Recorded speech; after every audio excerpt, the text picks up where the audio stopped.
Okay, it looks like this is a live here. Take 2 of this live stream apparently now. Hello. This is a censored game being here with a new stream. And this stream, I'm going to be going over the event week for this week in Grand Theft Auto Online. I didn't put week editions, so there's like no major new content or anything, of course.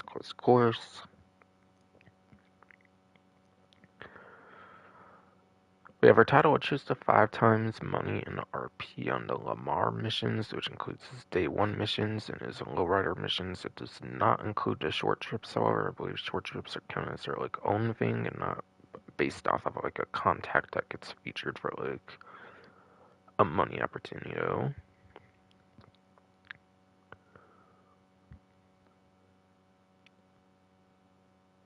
So I think day 1 Lamar missions, I think get to like about 100k if I remember right. I think apparently for 16 plus minutes you get no more than like about 20k apparently. And day 1 contact missions have not received a buff in like the current decade or anything. Any buffs would have been like in the early days of G-Town for any day 1 contact missions, of course. All the real buffs go to like the newer sets of contact missions, such as like the lowrider missions, for example. So I assume the lowrider missions are probably the best ones to be playing for Lamar missions in particular if you're trying to go for serious money for some reason. Not only because they're newer contact missions, they also require 2 and 4 players. Half require 2 and the other half require 4 players. Whereas all the day 1 missions actually require like only a single player at like a minimum. And I think there's kind of a cash bonus if you have like more players kind of as well as kind of a mechanic with the contact missions too.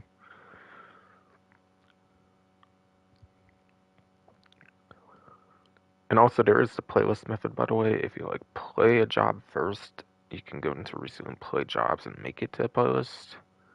I think in the super early days of like 2013, there was something you used to be able to go for the mission list, but mission list is like for like adversary modes, like versus modes and stuff from my understanding nowadays.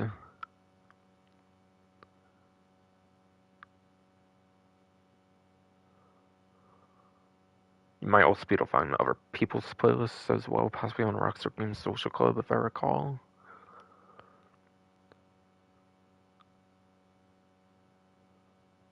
But yeah, if I remember right, actually, when I did like, if yes, I remember right when I did my lowrider mission, like stuff for contact mission content series that I did, like enough of it at least or whatever. Like, I think I realized you can add the lowrider missions particular to playlist though, but you can very much for the day 1 Lamar missions for sure. But anything else I mentioned for Lamar missions, I think I'm going to save for when I get into the game though.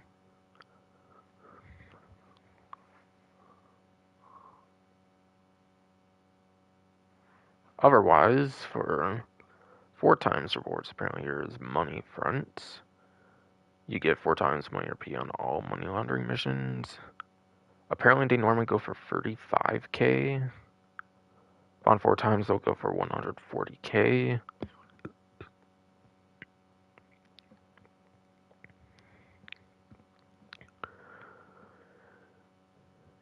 If memory serves me right, though, you apparently have to collect a duffel bag. Or actually, I did watch the Gilly Master videos, so I do know for a fact you have to watch the...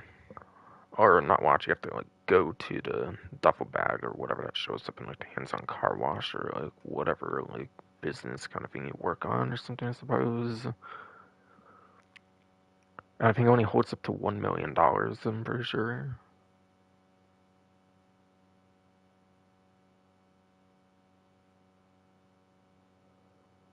Which in just a few to several missions, I think with 4 times, are pretty much going to get that filled up, by the way. So make sure every few to several missions you are going back for that duffel bag.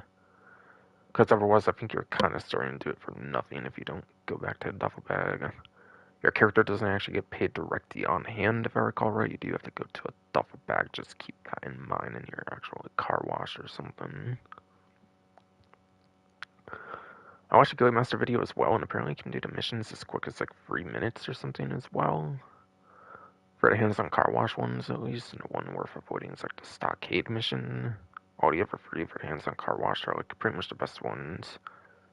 Higgins Smoke on the Water apparently are not really as good, apparently, for their money laundering missions. So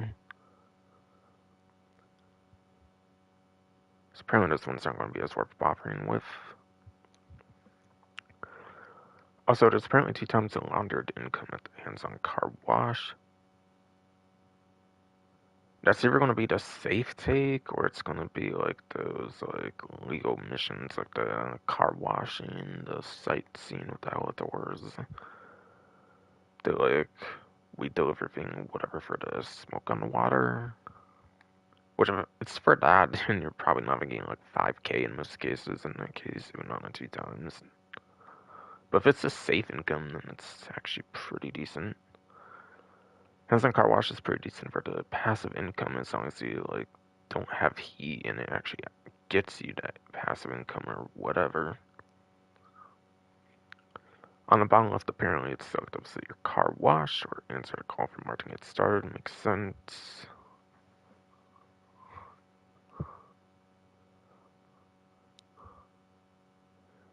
In other money fronts DLC news, there's 2 times rewards for Mr. Favor work. For 2 times money in RP, apparently. I'm assuming these pay like 20, 40-ish K or something like that, and like doubles, so I assume you're probably going to get no more than something like 90K, or if I had to take a guess at the highest, and that might even be being like very generous. That's probably like more of an assumption. Assuming it has like a 16 plus minute max payout or something, if you're completing like the missions a lot quicker than like 16 minutes, you're probably going to get even less than that. But yeah. Problem with these missions is you have to do them like in a separate lobby. They're not free mode missions. I don't know if I'd bother with this one too much, to be quite honest. There's 6 different missions. I think they go in a particular order, at least the first time you play them. If I remember hearing right, though, apparently like subsequent like playthroughs, they are just randomized for like what missions you get. So I don't think it necessarily follows that order after the first time, though. Something probably worth keeping in mind. Bottom left message being is apparently exactly the same as the previous one. Makes sense being from the same business stuff, basically. I guess worth noting, by the way, you do have to have that car wash first before you can get the Higgins Teletors and smoke on the water, by the way, keep in mind. But yeah. And then 2 times rewards apparently for Community Combat Series. Get 2 times money RPS and Community Combat Series. I assume payouts won't be too much different for like combat modes compared to like race stuff. Like 16K used to be like 50% more, 24, 25-ish K or something like that. Like still 8 to mints, whatever. I probably expect like 30, 40, 50-ish K on 2 times if you're able to spend a long time on this. However, though, this is actually the only map available, aside for the old school hits that has kind of more apparently became available ever since its initially came out for like the mission creator content from like GT series videos a while back or something that was featured. So you actually don't get any variety of maps. This new map is where you get to play pretty much. Interestingly. On bottom left, apparently it's like join Community Combat Series. Makes sense. There's like a pink marker or something, I believe, for it. On like the pause menu map or whatever.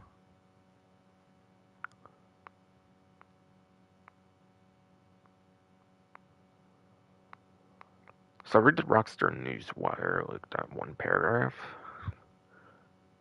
Apparently it's check out 7 bod 7s spin on vehicular combat in quote unquote like left bracket thingy 7 bad and right bracket thingy car versus ramp. Available as a standalone job in the Community Combat Series this week on PlayStation 5, Xbox Series X/S, and PC Enhanced. So there's also, by the way, only for newer platforms. I don't really know if like older platforms get anything, given old school hits is also exclusive to newer platforms. It's like, I don't know. Just not getting community stuff this week. I'm not really sure, honestly.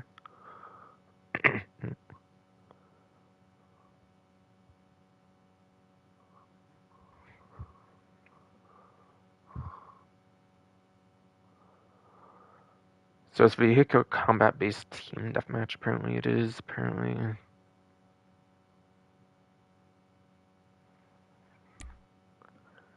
Alright, but yeah, now into basics of GTA Online for what's new.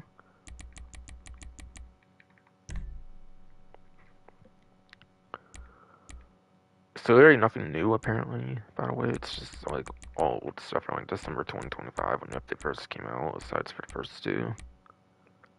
This has already been in, I think, since, like, old school hits came out, or a little before even. So this isn't new. And yeah, plus stuff came out a while back as well, so literally nothing new to go over there for whatever reason.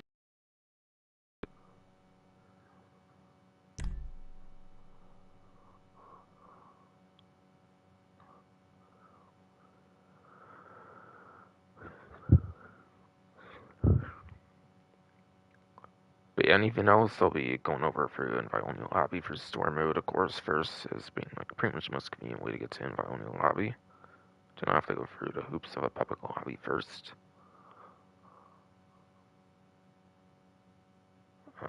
Okay, what's taking so long? Okay. Felt like that took a bit. I don't feel it usually hangs at like 90% for that little bit of time. But okay. Especially on these newer platforms, of course.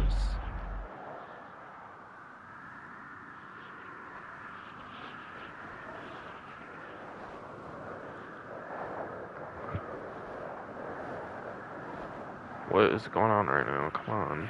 Okay. It's been a little tad finicky. I could be wrong.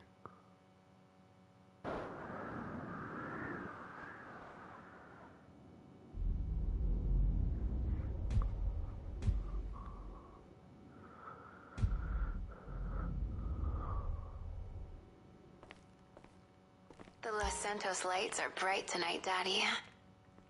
Yeah, I actually had Daddy out of the bed this time on the first take where my stream really ended, of course. What can I do for you, Before the Daddy? 2 hour mark, apparently. Alright, got it again. One of the panel ones is guaranteed, I'm pretty sure. Leave it with me, Daddy. Oh, I got Daddy times free, so that means this one should go through right on this live stream attempt, I would think. But that is still not guaranteed. Sure. Yeah, I just want to take the mansion bullets, like per usual, of course. It's not like I wasn't using like Higgins in the update previously, showing like my aircrafts pretty much entirely, if not almost entirely, before the update before, anyways.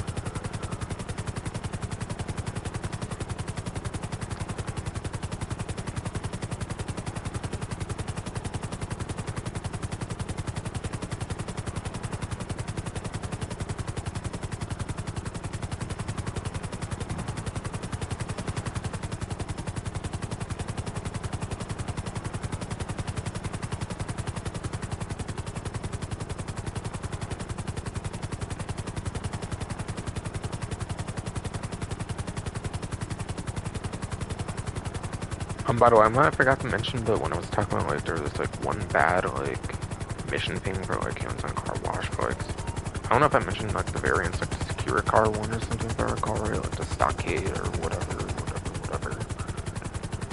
Apparently for that, I believe you can actually just go invite only lobby or something. There's also some setup you can do with, like, CO vehicles, I might have heard as well, but probably just better re-lobby to never invite only unless you're with, like, friends or something. I would imagine.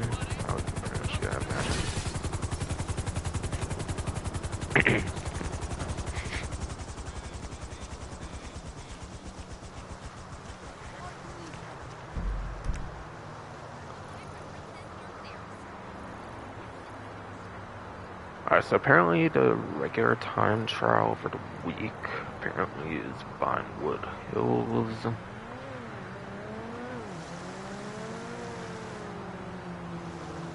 Again, GTC, its videos can be posted, and it's not actually information covered on the news wire, by the way.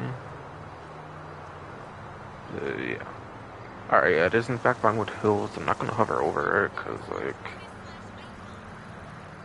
when you were in it in the last few several months, it gets weird a bit when I try to make an image, like, pull up, like, load up or something.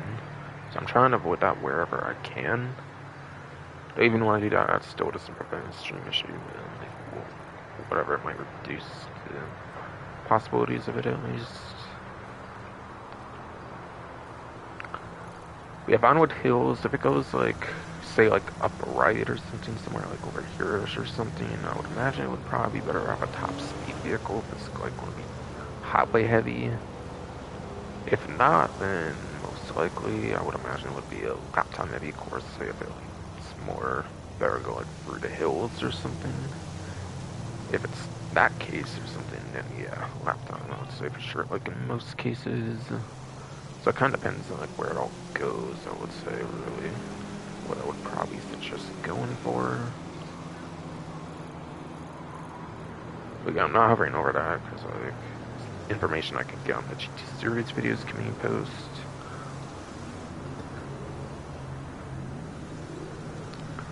Yeah, the best classes to try to use is basically going to be motorcycles, supercars, or sport cars, I would say, by the way, for a regular time trial. Because they're basically the best raceable classes in the game, not like aircrafts, basically. Hence why they're like Class A, like HSW subclass or something, basically.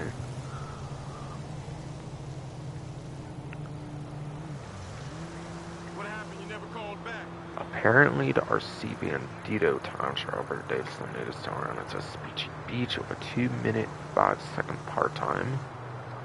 As the type does suggest, you only do have the one single vehicle with RC Bandito you can use, so beating it is all about how you do the turns and corners.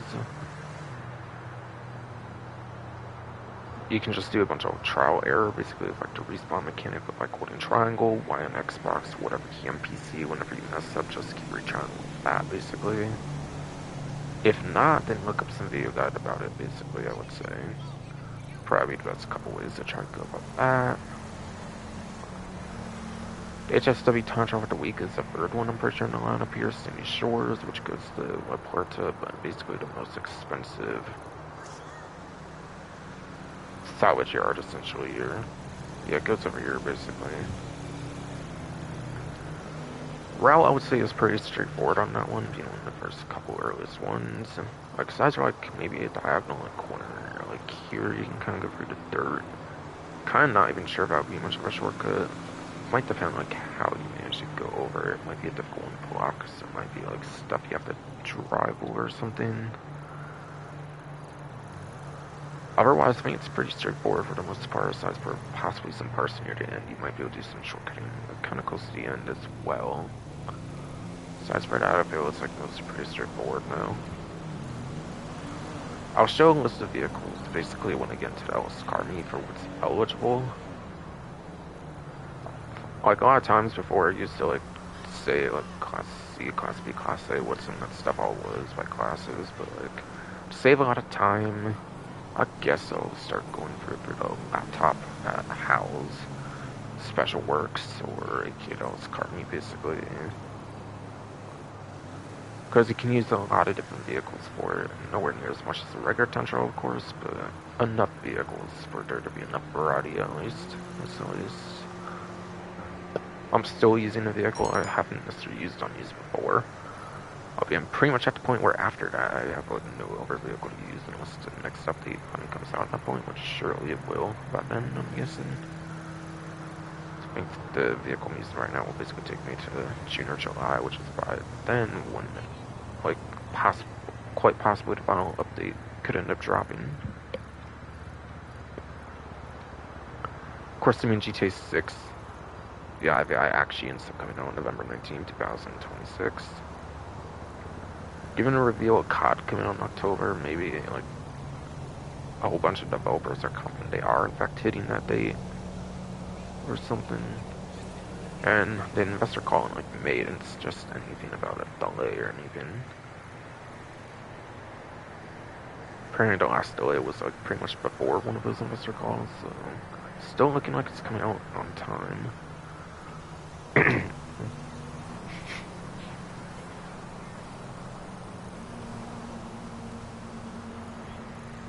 And yeah, by the way, this is only available on newer platforms, so same newer platforms I was saying with like the like combat series earlier. So if you don't have it in your game, it's because you're on an older platform, of course.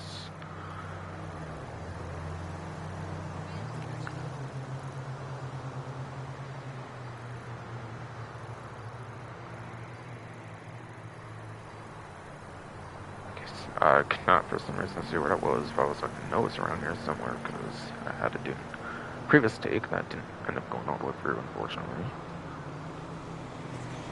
But apparently the junk energy time trial for Day of Sunday Hero looks to be Pillbox Hill with a 1 minute 50-second bar time. You pretty much only have one single vehicle you can use of the inductor, both either regular or junk energy inductor. I think you have to bring your own regular inductor, so for the most part most people will be using junk energy inductor, but they're basically the same vehicle and no livery has no livery. But as long as you don't fall off the bike where you need to go and maximize on your curves boost, I don't think there should be any problem cleaning it basically. So advice, since there's a lack of vehicles to choose from for the most part, is a large, at least much of an RC Bandito time trial for the kind of advice you should be looking for, trying to achieve. But for some reason can't fall off going to go maximize on curve boost sufficiently enough yourself, then obviously look up some video guide out there, I would say.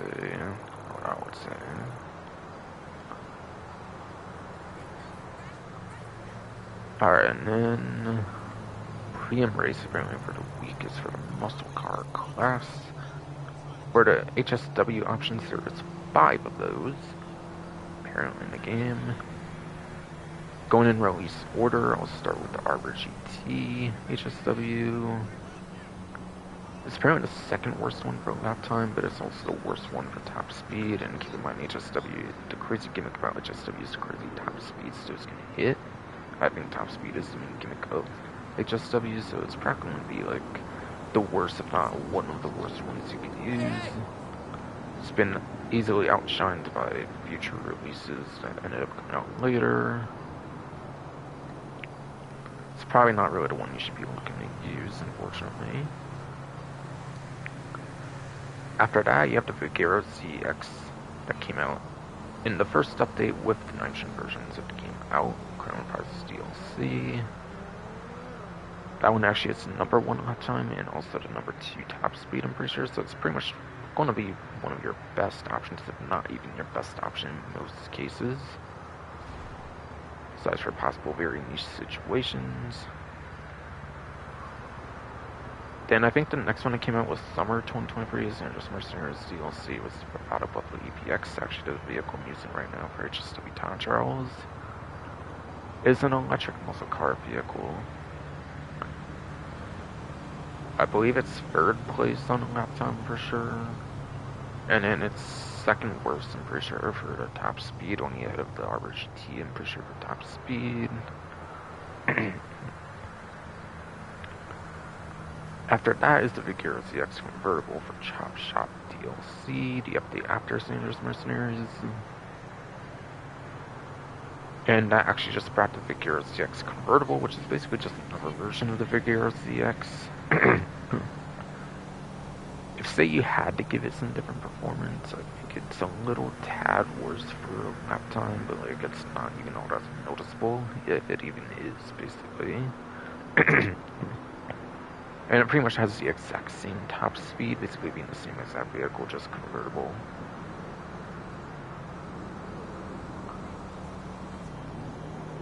So I pretty much use either the Vigero ZXs, and basically going to have pretty much the best option in most cases. It's all personal preference what Vigero ZX pretty much want to use. And last but not least, the previous update, the Money Front DLC, released the Tampa GT HSW, which actually is the worst lap time of all 5, but also is the number 1 top speed as well. So if it is a pure straight course, then if if it is a niche case where it's a pure straight course, you will actually want to probably be using the Tampa GT if there's like say practically no corners whatsoever.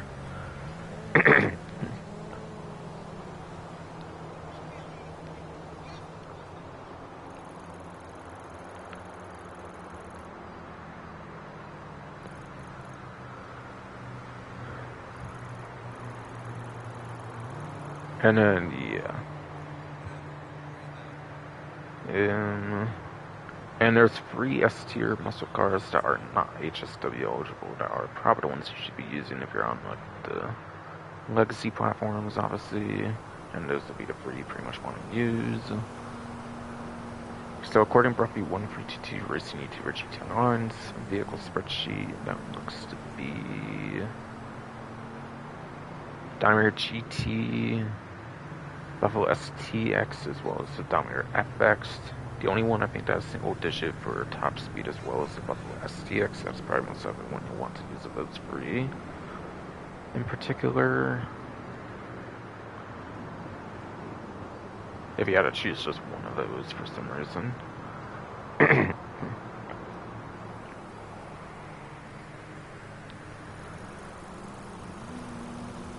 Yeah, what's the time was top speed, but I was not as aware or something. A lot of times turns corners in the city, like basically like happen to like not be straight. And then yeah, top speeds are real life where you actually hit crazy speeds like highways, airport runways, and airstrips, which includes last winter DLCs, patient sabotage DLCs, like airport, like not airport, but airstrip over here, basically. And then there's obviously this airstrip, the most significant airstrip in Crimson North Desert, as well as Grapeseed. So that's for those areas, it'll be pretty hard pressed to find like a pure straight area.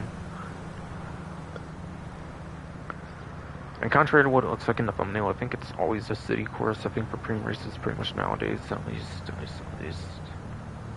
They don't really do like stunt track courses, I'm pretty sure, when it comes to premium races, so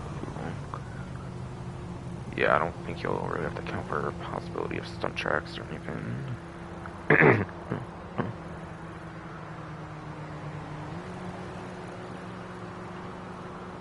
How do you know what the race course is going to be if I'm not going over the actual race course?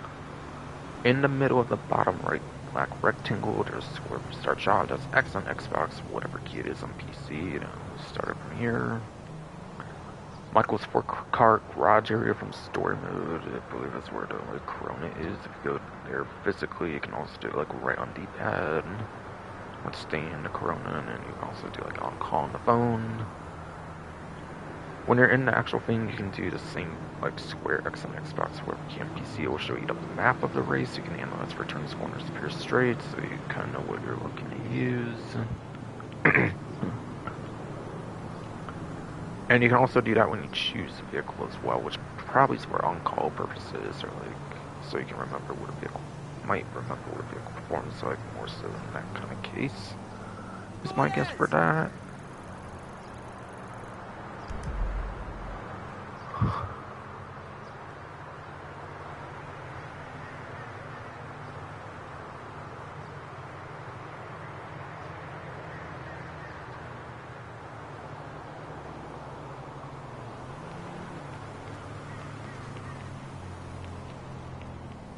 So in Dixino, I won't be able to spin the wheel because it's again, like I said, I've done a previous take and it didn't go all the way through, unfortunately. So I had to do a restart, but yeah. Tried like about 14 hours ago, looks like, apparently. Ready for some real excitement? It's apparently the only Badati Komoda, by the way, for the Cambodian vehicle. Pretty much knew it before I checked Shisei Series 8 as new post since the grill was pretty distinct on it, Bill. Oh yeah, I have that too. Right, and this obviously as well. I ended up getting 20,000 chips, apparently, is what I ended up getting. At the way bottom here, I got the 20,000 chips, that's what I actually got. Give me this 1,001,939 chips.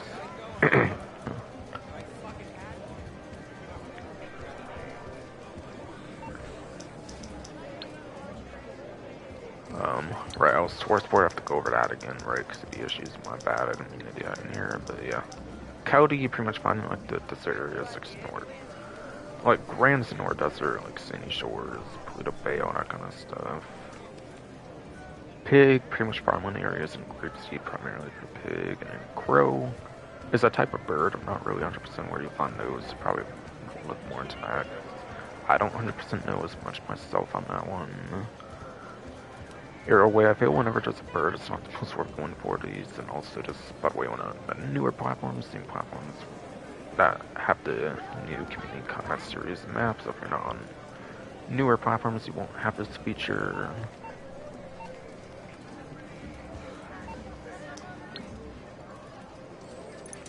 So, Legendary Motorsport, 4-door, Dumpsy Ice DLC. Dottie Komoda, 1,275,000. So it's a delivery on it, and you keep the delivery on it. It's like, say, another 20 for the care, so on average for savings more, I believe. It is eligible for Mr. Lock on Jammer if you take it to agency, or if you have GT Plus, you can also go to the Vinewood Club Garage as well as the Mansion, I believe, for putting on a Lock on Jammer if you have the subscription. For whatever reason, no need free option is the agency though.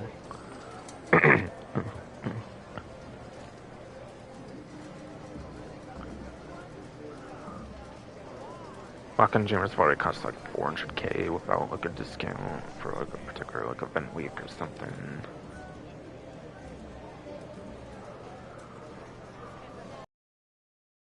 The sports class, it does by the way also have a trade price and 100% on it, so if you don't have my price, it's because you need to like select this getaway vehicle and be the host of a heist and beat said heist as host or something.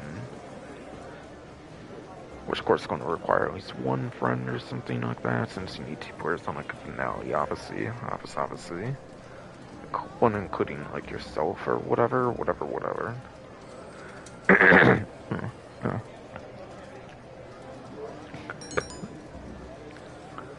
How deep is in stock? 40k. Okay.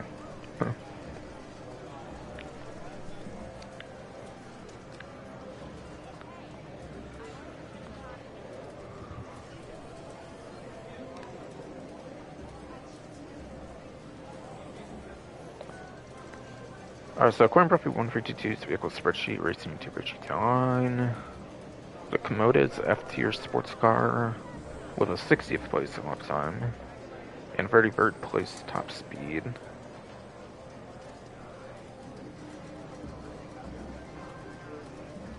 So yes, Komoda. F tier, apparently 60th place, 60th place, yes, uptime and 33rd place top speed.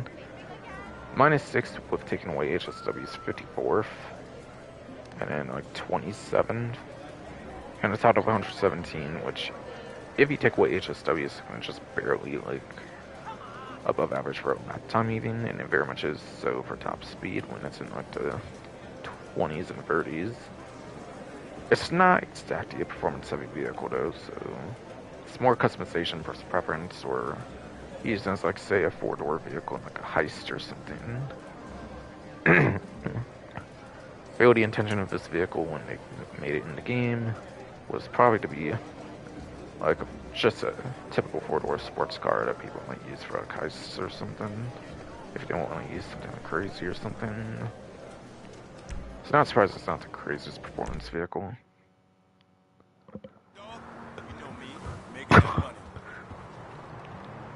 So if you don't win, it's really not the fastest too, I would say, on that particular vehicle. I don't think so. There's definitely much better sport cars in the game at this point.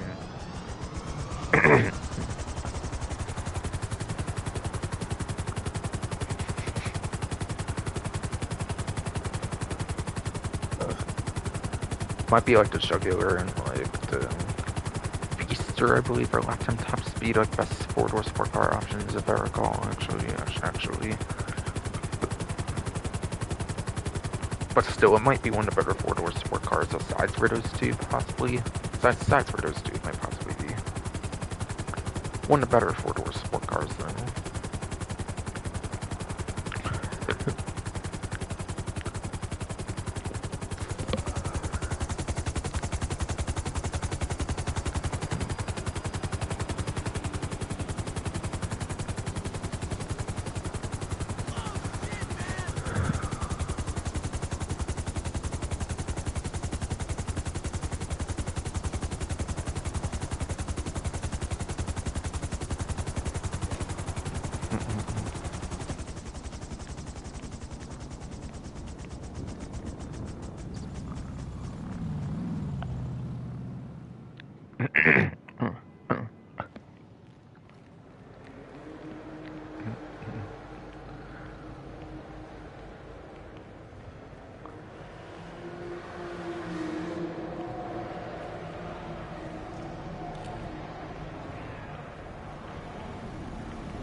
Alright, so here there's 3 vaulted vehicles apparently in total. Only 2 are actually accounted for in the spreadsheet. For some reason, Oracle Access is not accounted for in the spreadsheet for some reason, though. I assume it's a mistake from Ruffy1322 or something, because I did not see on the Severn Santos website, like, anywhere, even when I looked.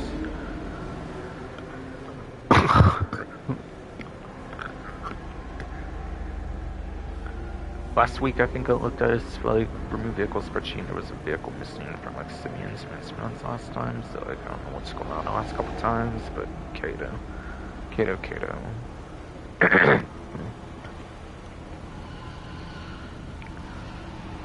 But yeah, Volcar Fagaloa apparently was like 2018 Zone San Andreas Super Sports Series, so this one's something online exclusive. Roddy Stinger, wow, it's day 1, it's day 1 for GT Online, and it wasn't exactly like at all in the story mode in particular, I'm pretty 100%. So that's actually on exclusive, even though it's like a 2013 vehicle, it is actually on exclusive. And Oracle Access, I think, was September 17, 2013, so it is actually available in story mode if you wanted to, like, test it out with, like, customizations, performance, all that before you, like, buy one in online. Which I'm going to presume is not going to be the most, like, worthwhile thing to do. Oh, it might be in, like, a Pays or something, like a smaller class, where it actually maybe could do something interesting.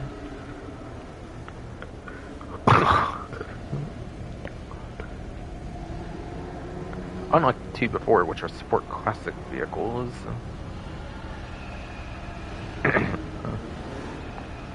I won't go over exact performance since they're surely not on discount, unfortunately, but yeah. There were ones here, I think, last week on discount, or at least one, but I think it was because it's Motor Madness, like a special huge kind of event thing with like a huge gimmick of something like that, or whatever. But I guarantee Volcar Fagaloa, that's definitely Sports Classics, and like, it's not a very good one like, at all. It's more of a meme option in the class, really. Stinger, at least, is an old school GTA vehicle way back from like the universe, I'm pretty sure at the earliest, so it's kind of cool and retro nostalgia to be able to get. But like, aside for that, I don't really think it's that good. There's like a bunch of old school supercars at the top of the class nowadays, like, yeah. Not exactly the greatest, especially when introduced all the way back in 2013. Albeit very online or portion of the game only or whatever. And not single player apparently.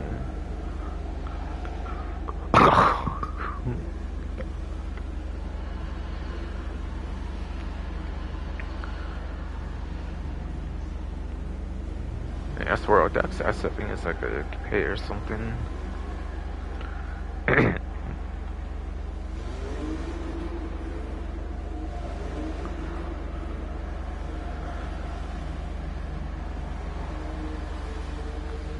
Actually, just looked at it, it's actually not even that good for pays, interestingly. Okay. But yeah, it is a vaulted vehicle, but there's no data for on the spreadsheet for whatever reason, so I don't exactly have like that information to go over, apparently.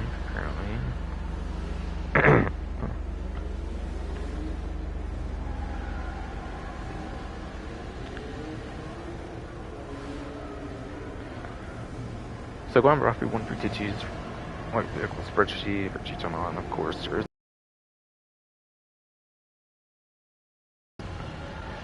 Albeit I looked quite a couple times and there's no Oracle access to be found on there, despite it not being on the vehicle website from what I looked at.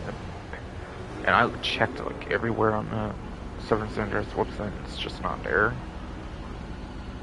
I don't know why there's been mistakes the last couple times, which there has been.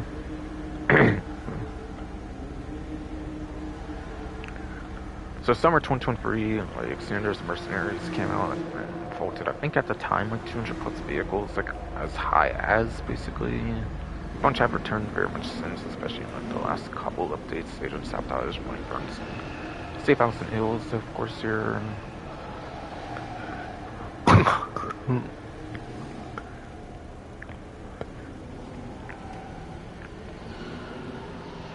But yeah.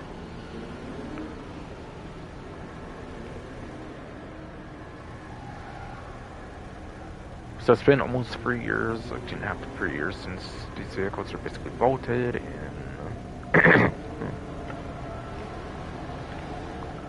and and the Fagalo appears for the 10th time on a vehicle dealership since. Stinger is at 12 appearances, and then Oracle XS, I don't know since the data's not on the spreadsheet.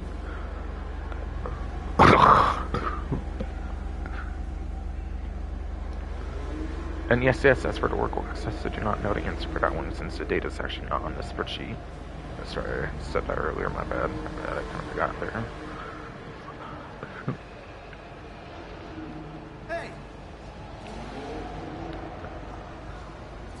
And apparently it's fighting new rogues, like for the prize art vehicle.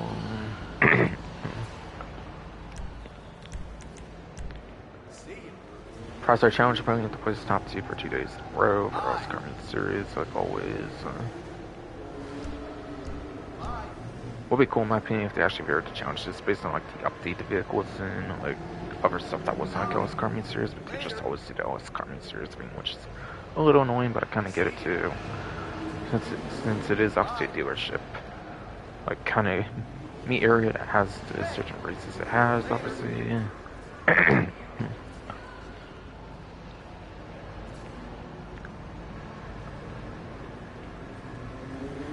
Like say with like the Benny's missions, like the lowrider like the lowrider missions, of course, being 5 times would be cool if like you had to do some moves instead of like your average like street race, basically like every other time. If they actually had variety for the challenges, that'd be nice.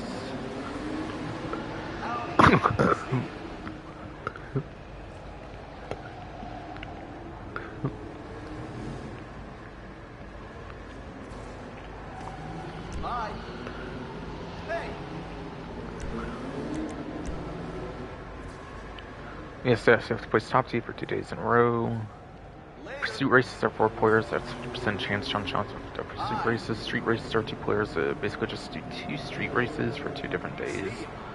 Like 1 street race one day, a street race the next day, and you should be able to easily get it, like guaranteed. Dragon Drift races came out in 2023. I know for sure they don't count solo because I played them solo. I haven't ever played a Dragon Drift race actually with like multiple players, so I cannot speak on that, but I assume since they came out like 2 years later, you can't really do Dragon Drift races for this. Like, LS car meet, like vehicle challenge stuff, whatever for those prize rides.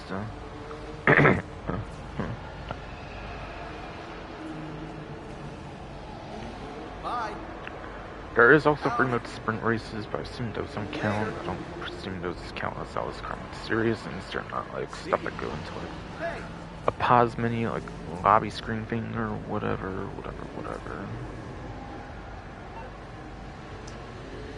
It's on Benny's website.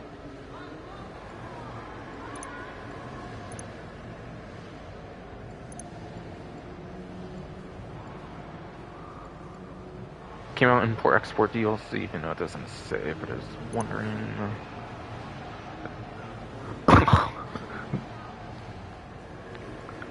But by getting a vehicle, you'll be saving $1,440,000. Doesn't seem to come with like, or not come with, but it doesn't seem there's an option for missing lock on chamber for it or anything.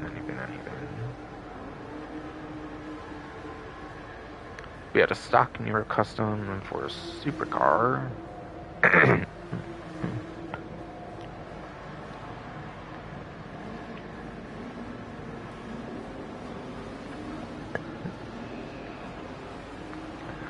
On to Bruffy 152's here for spreadsheet, Cheaton on YouTuber, racing YouTuber again. As a reminder, it is apparently an F-tier supercar, which gives it 44th place for lap time as well as 25th place top speed. With there being 5 HSW supercars, I'm pretty sure all of them are better than it as well for both metrics, though. That'd be 39th and 20th at best. It does at least have above average top speed, but yeah. Not really performance heavy. Plus, there's a custom variant, which naturally just is a better performing vehicle. So while you can't get it for the price right, I guess if you want to upgrade it, might as well go over that too. For the customized example, yes. So if you want livery support and like lots of good customization, you do have to turn it to the customized example. You won't get much customization on the basic vehicle, obviously though. Now it is worth noting, actually, this one does have an active spoiler, like one that goes up based on like your speed of vehicle. Albeit there's a downside as well. I think the active spoilers can break if your vehicle takes like too much damage in like a race or something, so you have to respawn. So it's kind of a double-edged sword on that one. This one has like a static spoiler like a lot of the other vehicles in the game though. So that might be something that matters to some people for all I know. Yeah. Fighting near a custom, however, though, increases a whole letter tier from F to E tier, apparently.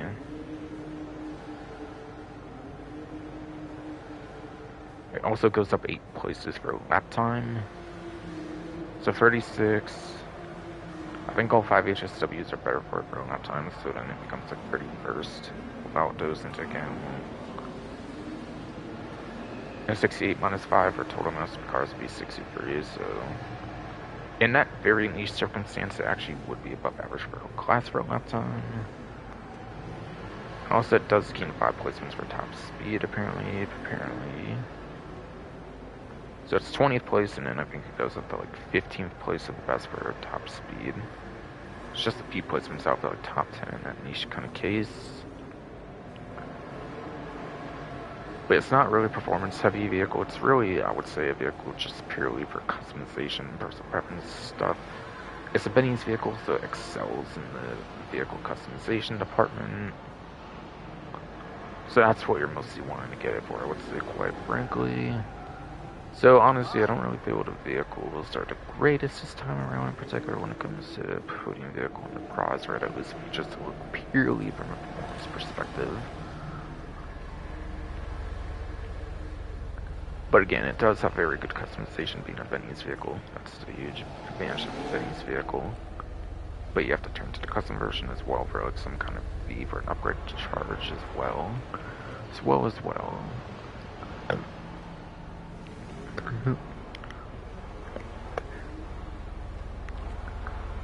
And then apparently Vapid F&J Mark V, the latest HSW car in the game, is the one here.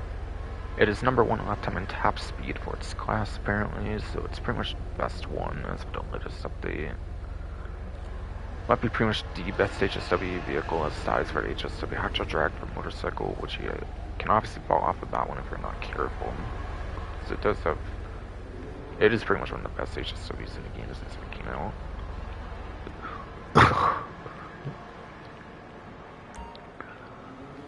So these are 29 vehicles you can use for HSW time trials.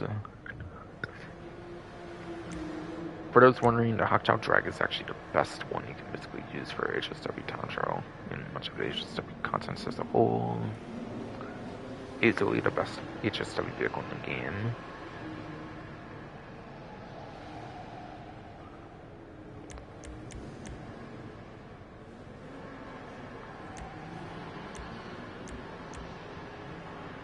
And by the way, I actually cannot use Open Cygnus in a HSW time trial. There was a brief period between when the game first came out and before Chrono Enterprise DLC, I think you could, but then when that update came out, they blacklisted it for some reason, even though you weren't even able to use a weapon when you could use it. Sterling GT is an issue where it claims it's not on the websites, and it was vaulted between Sandra's Mercenaries DLC until Agent Sabotage last winter's update came out. But aside from that, I think all the information is pretty much correct, or mostly correct. Vehicle number 28 is the one on the premium test ride right now.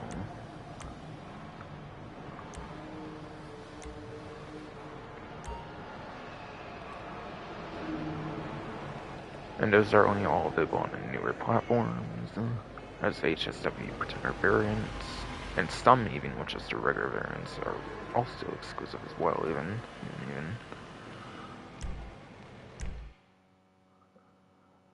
especially if it came out like right when the 9th-gen version came out. Listen, all those fucking assholes, chill the fuck out, okay? Look, there's some movement on Cosmo, but I'm not fucking moving with them bullshit.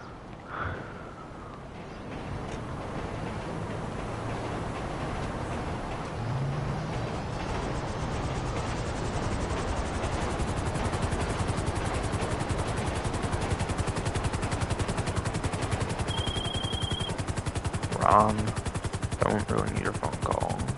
There's no business reason, pretty sure, for the hangers. I don't think there's been anything that hanger. It's been just the day one phone call from like 2013, literally. That literally doesn't matter anymore in the game.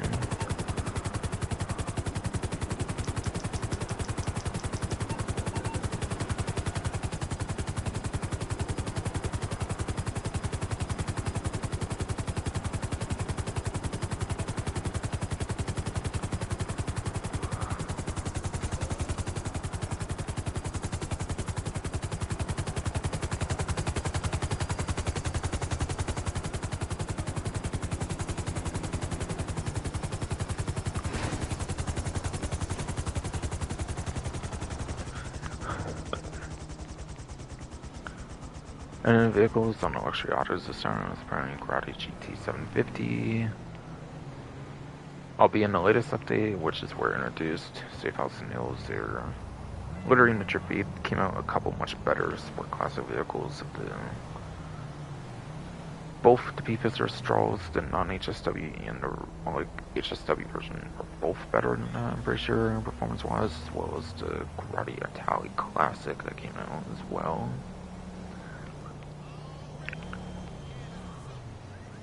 But it's not really that performance crazy, even though it came out. So unless you're a huge fan of GT 500 or whatever, from the Doomsday Heist update, whenever it came out, I wouldn't probably bother getting that one too much. The Innis Hardy Wado, I believe his tuner subclass is actually #1 top speed, I think, is the one that came out as well for the tuner subclass. Its main class is sedan for sure. I think it's one of only 2 tuner subclasses are also the 4-door vehicle as well as the Tailgear S. Of course, that'd matter a lot more if you could use it in robbery contracts, because from what I hear, you cannot use the newer ones in robbery contracts, only the, like, original ones, apparently.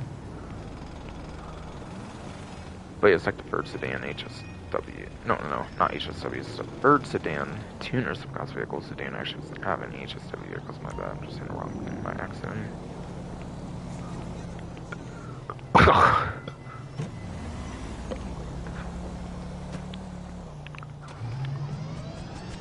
Yeah, apparently they're not on discount, just purely on the showroom. But yeah, first one was from the latest update, and I went through the other one. The Hardy Way, of course, came out last update when it comes to DLC.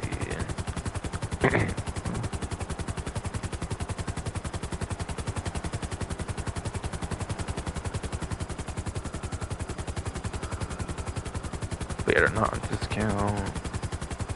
Apparently,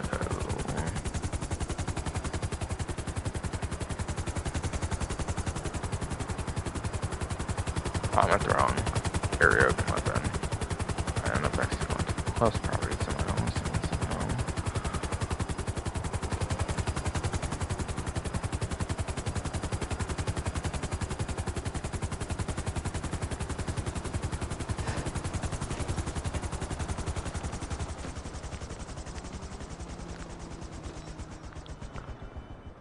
All but one vehicle here, by the way, is apparently vaulted. But yeah, there's Hijack Rustin.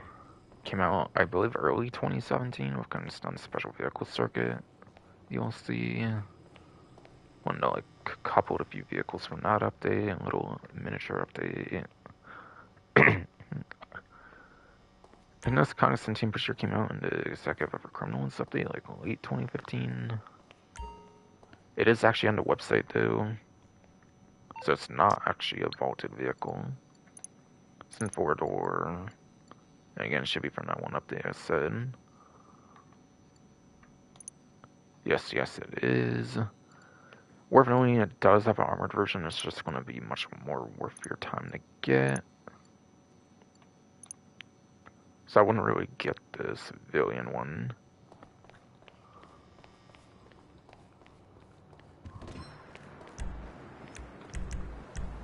There's also actually the armored one, that's also the CO vehicle.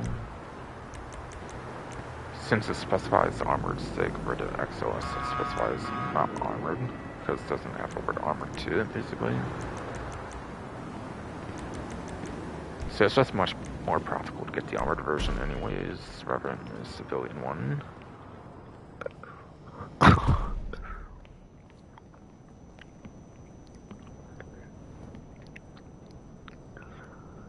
And then for the remaining ones, they are all vaulted, being the Western Cliffhanger from Gun Stunts DLC, pretty sure. A mid-2016 motorcycle. Western Wolfsbane was Biker's DLC, I believe, late 2016. And I believe another executive or criminals or like finance felony or something like late 2015 and mid-2016 or something for the Bravado earlier or whatever.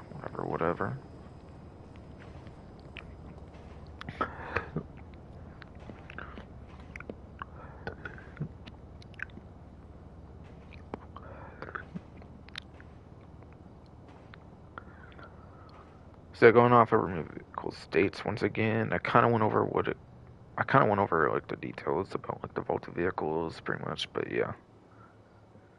Hijack Rustin appears for the 13th time on a dealership in the last 2.5-3 years, as I explained previously. Oh, and also it's pretty mid-tier, like sports car, like a roadster vehicle. I don't really see it performing that good. Again, this one's not vaulted. It's sedan class, I'm pretty sure. Not really that good performance-wise. It's more for the armored version, and I'd like to see a vehicle again for the armored version.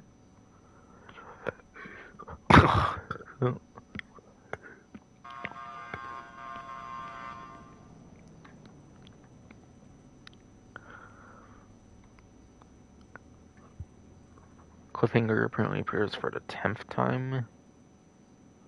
Same goes for the Wolfsbane, just like the back and low from Alice Carmi.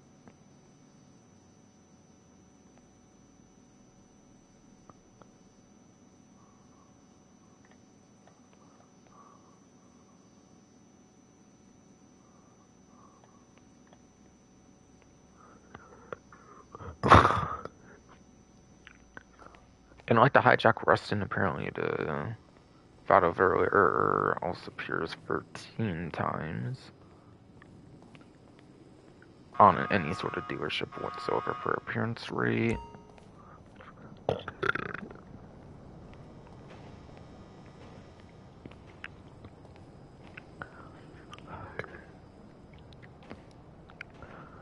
And yeah, I don't really see these being performance heavy for the Cliffhanger and the Wolfsbane, since they're both chopper based motorcycles. I don't really see them being that crazy performance wise. And then Verlier is probably just another mid tier sport car, of course, like the Rustin over here.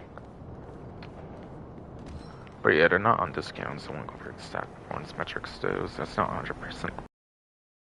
No.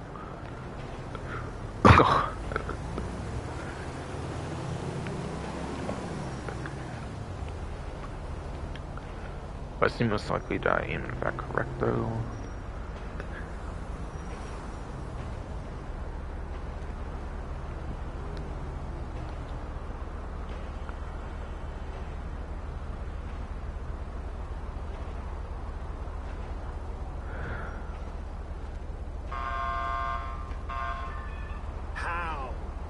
How are you? We're actually. Alright, so now I'm brought to dealerships, it's time to go over anything and remain with like money opportunity stuff maybe.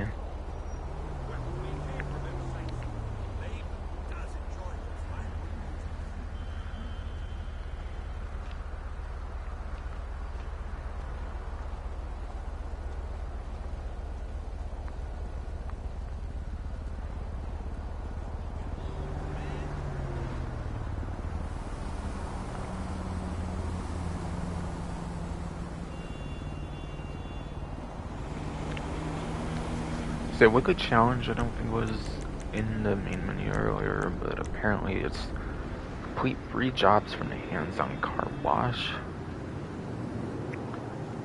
And it sounds like according to the newswire, it has to be the legal missions, like the actual washing of the cars, apparently, is what you have to do for the 3 jobs, apparently. It's not necessarily too specific in my opinion, it's like the ones being the 140K, but apparently it's the ones that pays complete peanuts of the legal work of washing the cars, apparently, for that weekly challenge. Now it's only for $100,000, there's no clothing item tied to this song, apparently.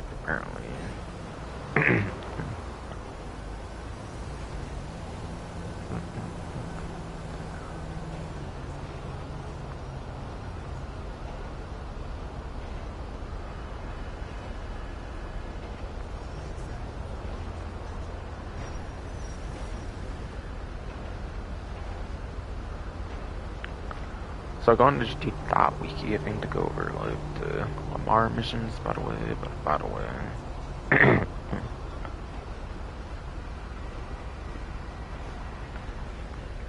So he has like 3 tutorial missions. I'm not going to bother mentioning, obviously. It's just going to do them like one time, and they're not even on the newer version at all, I believe, just on the Legacy platform. And I don't assume those count for that reason, it's only doable like one single time. But for permanent missions, balls to the wall at rank 5 is his first mission, and rank 16 is San Andreas Seal. Rank 18 is Seal Continuation. 2 rank 20 missions apparently going down GOH, and then Cotton Napping.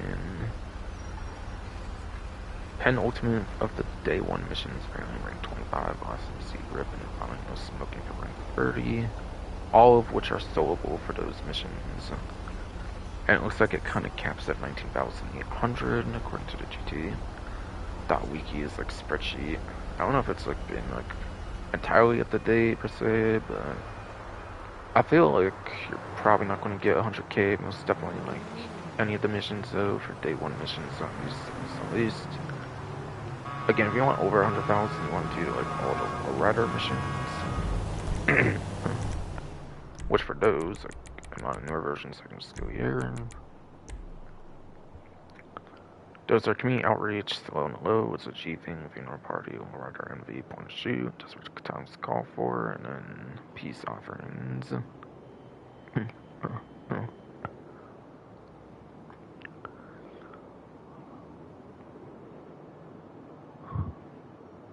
By the way, for those in exact order, first one's 4 players, second one 2 players, third one's 2 players. Okay, the one with the check mark, that's the third one, just so people are able to keep track easier. 4th one's 4 players, 5th one's 2 players, 6th one's 2 players, and then the 7th and 8th ones are 4 players for a required amount of players.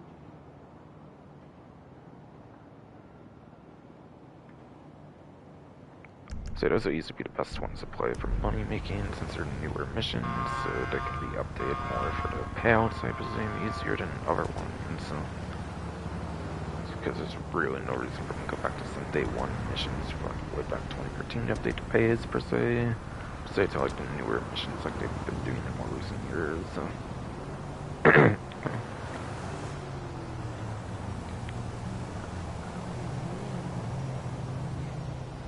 So those are the missions you'll possibly make over 100K for 5 times.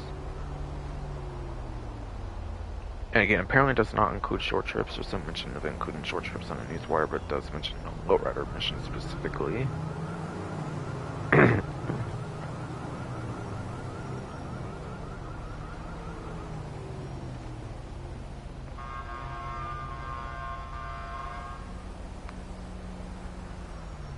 Returning race type apparently is back in the game.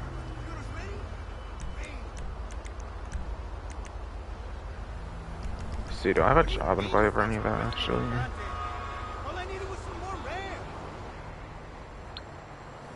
Yeah, known unknowns are 2 times, it looks like.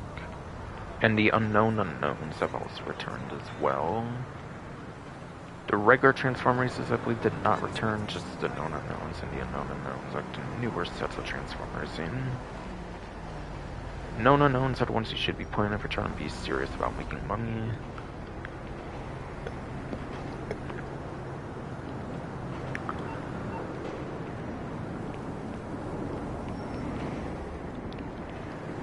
But yeah, just about every single race type, I think it's like 16k or something for 8-10 minutes, like whatever max payout solo.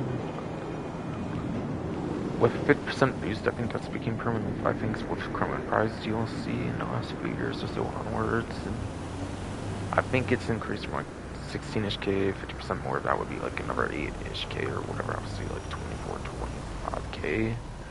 Solo you should expect, I believe.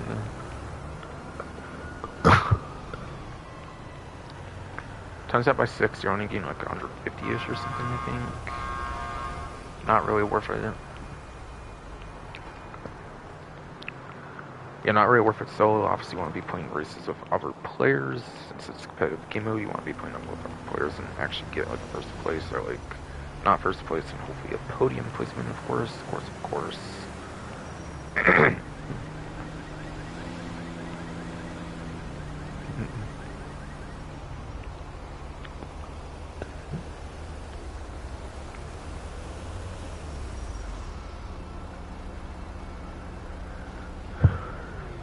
But yeah, the unknown unknowns are also back, the ones where they're completely random for the vehicles you get. Which obviously you shouldn't expect you should win those, since the vehicles will be completely random, so it will depend on like what vehicles you and everybody else gets. So that one's just completely like random selection. Those ones are really more for fun rather than money making. Do not do those for money making. Don't expect to do those for money making for sure. Sure though. Like, you'll obviously not be making anywhere near as much as money laundering missions in free mode for like 140k per mission every couple minutes, apparently. According to the Gilly Master video I watched.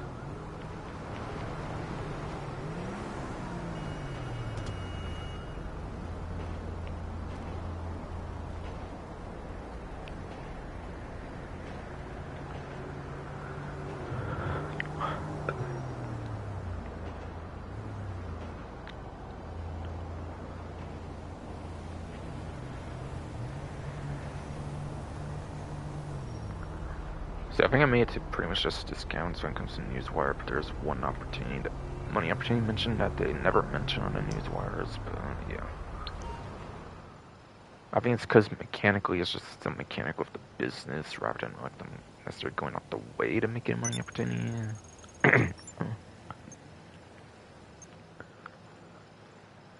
But yeah, party file right now is a fine art file, so you can only do it one single time for the whole week, and it will be 306,000, double the amount, but you can only do it one time in a week as the downside, basically. So say if it's your main grind, you'll probably not want... You might want to find a different main grind to do if you like this as your main grind, since fine art and project breakaway are said to be the best ones to do. Or you'll just have to alternate with one of these two instead of doing this and then this back to back. But if you only do the party files and that's it, then like it's a very good option to have it on. 100%.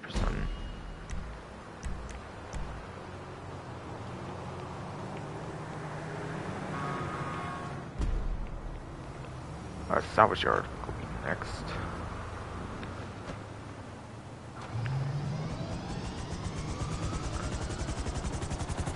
Go over to the weekly lineup of vehicles.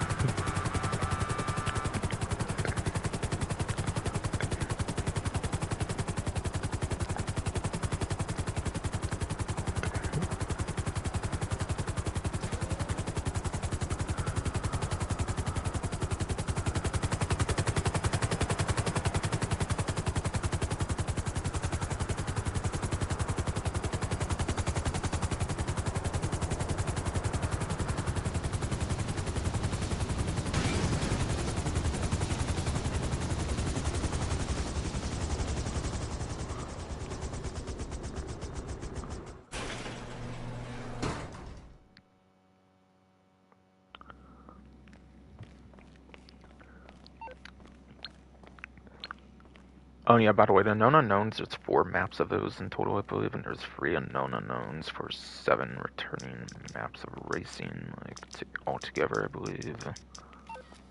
Again, known unknowns are the ones you want to do for money, and unknown unknowns don't do this for money when they're completely random selection.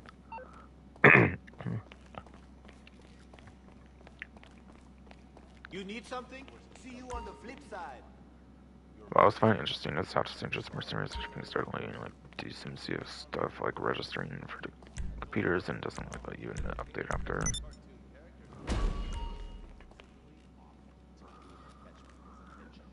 But apparently,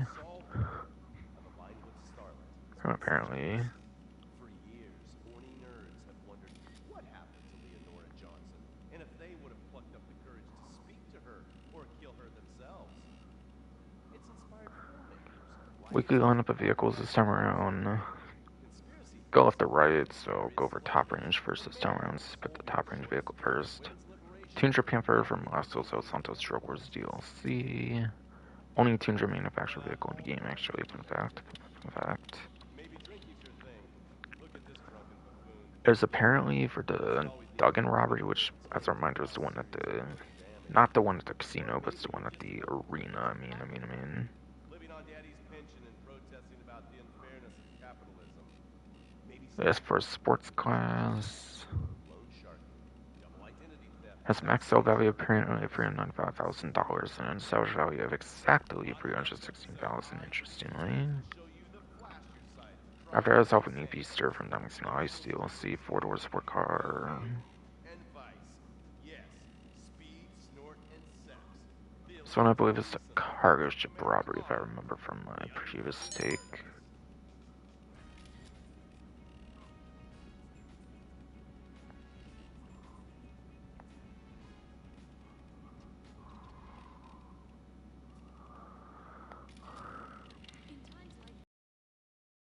Yes, indeed, it is cargo ship robbery.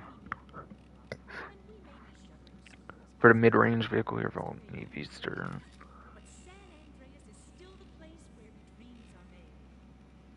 Has max sale value for $46,000 and then salvage value $276,800 apparently.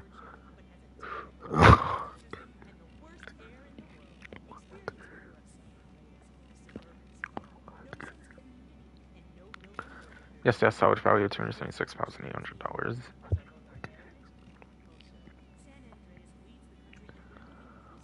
Finally, last but not least, never Last Los Santos Drug Wars DLC vehicle, which is like the top range vehicle here for the standard range vehicle here. Apparently, the lowered door. This one's for podium robbery, the casino robbery, aka. By the way, worth noting, I don't know the vanity plates for the vehicles, but it doesn't matter since they're not claimable anyways. And yeah, this is like the first time in the last couple weeks or so, I think, with no claimable vehicle.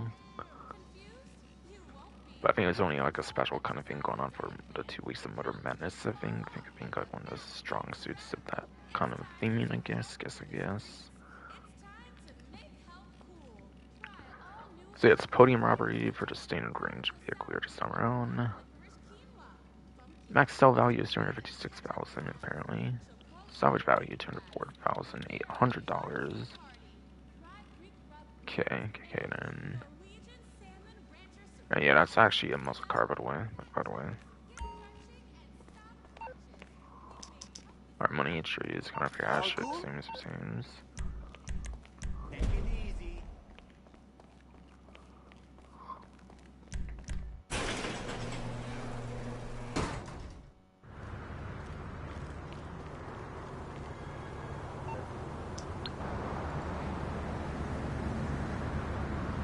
Alright, so for discounts, I'm going to start with property discounts like I usually do. So that's amazing foreclosures. As you can probably tell with like the usual money from Safehouse, we're going to be stuff tied to that. Naturally, as you'd probably expect. If keeping track of some of the Femians. That's your hands-on car wash, the Higgins outdoors, and the smoke on the water.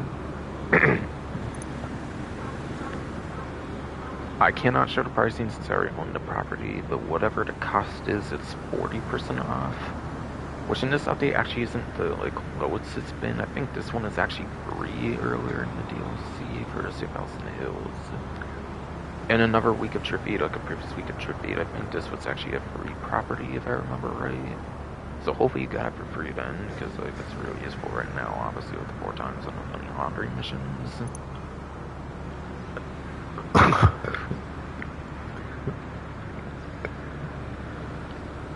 Basically.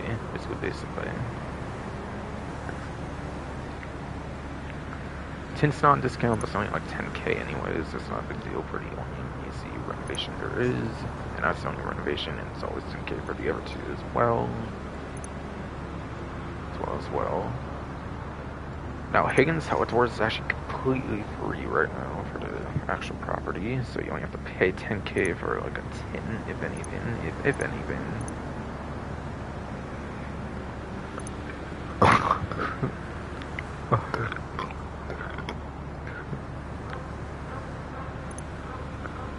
So yes, I'm not joking. Higgins Helitor's is completely free. You get some very nice helicopter convenience, spawn convenience. You can spawn your weaponized like personal aircrafts. You can spawn any Pegasus helicopters, I'm pretty sure. And yeah, it's worth mentioning it's only like helicopters, no planes or jets or any of that. I don't think even the VTOL jets can be spawned here, just actual helicopters. Which is very huge spawn convenience to have, so 100% I would go for this for free, 100%. And Smug on the Water, I would say it's arguably the least worthwhile, especially since they patched the quick heat removal thing from like last update, where you would deliver the product from the Smug on the Water like van and then blow it up. That doesn't work anymore with the Safehouse nails, and it was never intentional in the first place, obviously, so they hotfixed, or no, they bug fixed it with the Safehouse nails update, the update after. They didn't hotfix it, but yeah, it took a whole number, like, full-on update to do that, apparently. So it's pretty much now the worst one easily in the game, I would say, for sure, of these three in particular. But either way, it's 40% off, just like the hands-on car wash. I don't know if this one's actually been made free in the past. If it has, it might have been like a month ago or so, with like 20 of them. But otherwise, I wouldn't really think so, basically. So those are the property discounts for the event. All of them obviously are very good for this one particular week, with 4 times money laundering for $140,000 payout, 3 mode missions. Even 35k is the highest 3 mode paying missions, I believe, if they're not. Like for something that's not like Calibre Highs, where it's like separate lobby and like all that kind of stuff for crazy amounts of money and everything. But I wouldn't really compare these, because they cover the heist anyways, even on a, like, 4 times money event, even. Like, they're very much going to be worth doing for 4 times regardless, so. Could even be the best money opportunity until the next DLC or something, if they, depending on like how bad the events are for the following weeks, it might end up being the best money stuff for like the next like, month or so. Plus. According to Guild Master, at least. And I kind of agree as well, I think.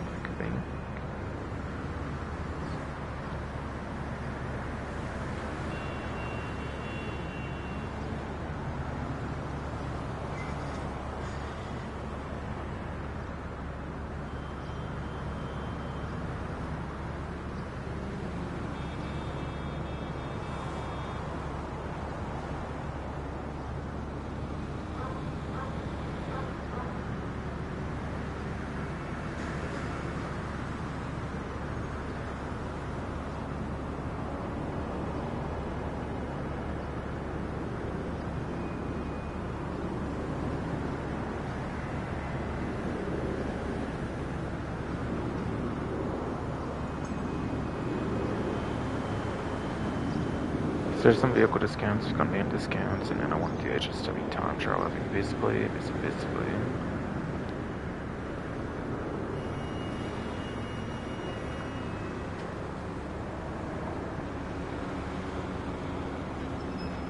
Alright, so it looks like there's actually 4 things for latest. That might end up being the first, like, discount site, but let me make sure, basically.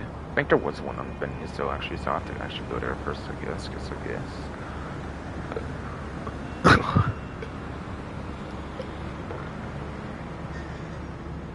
West Arena has anything, which does not seem to be the case.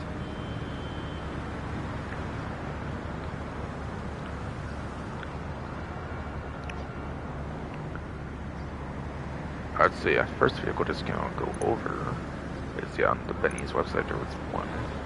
As I said earlier, kind of obviously when going over to Nero for the prize ride, obviously it just wasn't really the time to go over yet per se.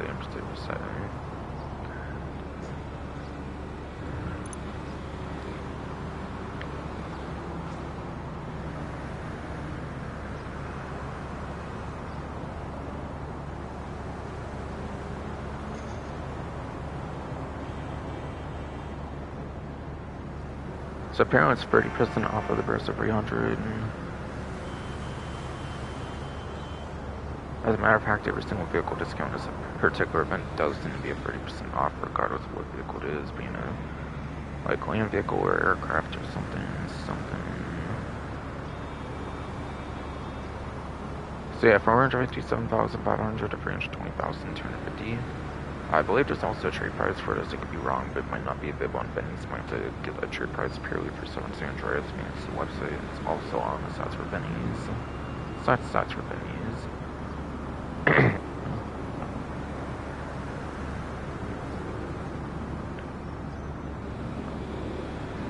Saving a little over 130-ish K for estimation. I don't know, it's like between the time and effort.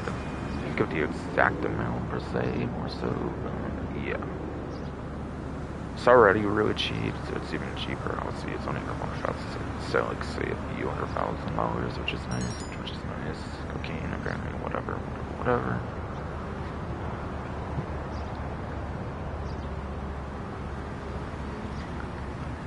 So going up for probably 152's vehicle spreadsheet, I believe this is a compact vehicle, right? Not, I think it's in one of those like really niche classes, I believe. Yeah, it's a compact. Okay. So in terms of ones of the letter T, it's actually the worst one of those, apparently. At 15th place for a lap time.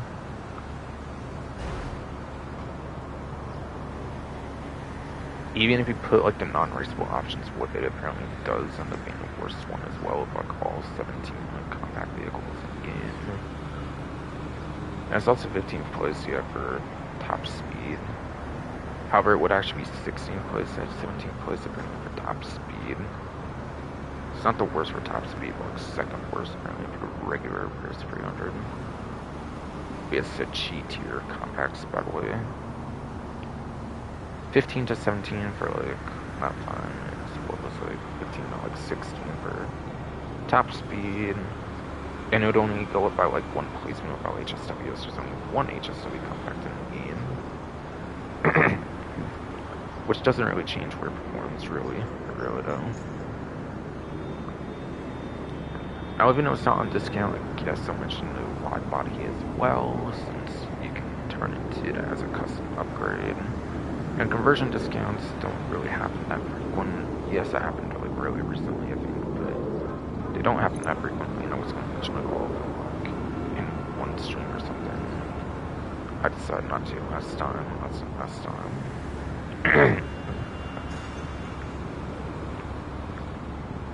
It shoots up 2 tiers, apparently, from G tier all the way up to E tier, apparently, in terms of wide body.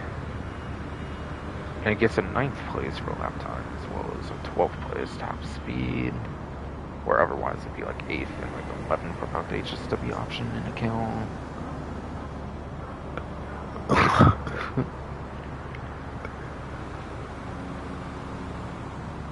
Makes it at least somewhat usable, at least for a lap time anyways.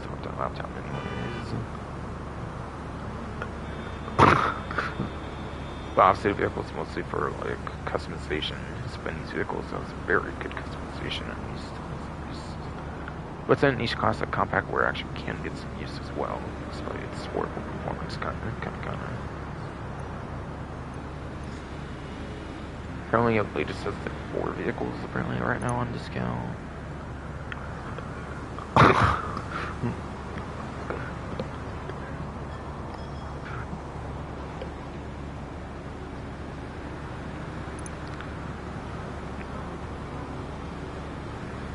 Apparently 30% off Sea Sparrow apparently some discount from going from $1,850,000 to $1,027,500 for some Sanders Sports Series update, whatever, like early 2018 DLC.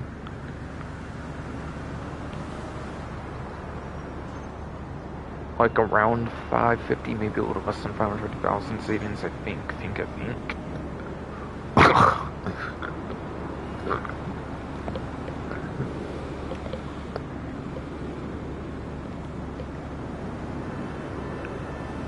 And yeah, I'm pretty sure this vehicle does not have a trade price, by the way. I think the Versa 300 does, by the way, if I forgot to mention. But, yeah, I think it might only be on 75. I think I actually mentioned that, actually.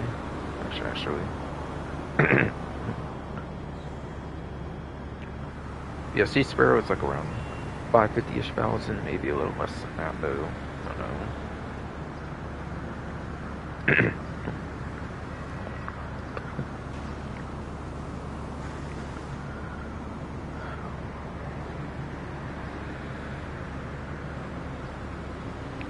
So Sea Sparrow has weapons too, so I'll probably talk about capabilities rather than like performance of the vehicle.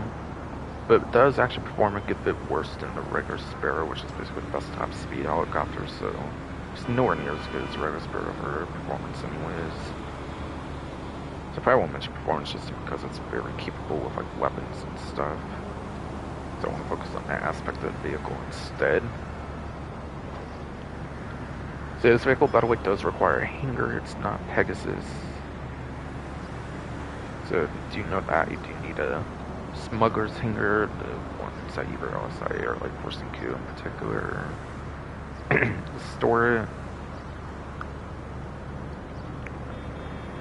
So this hanger does actually get like engine upgrades and other upgrades to regular Sparrow, by the way, does not. But even with performance upgrades and stuff, the Sparrow's just quicker anyways, apparently.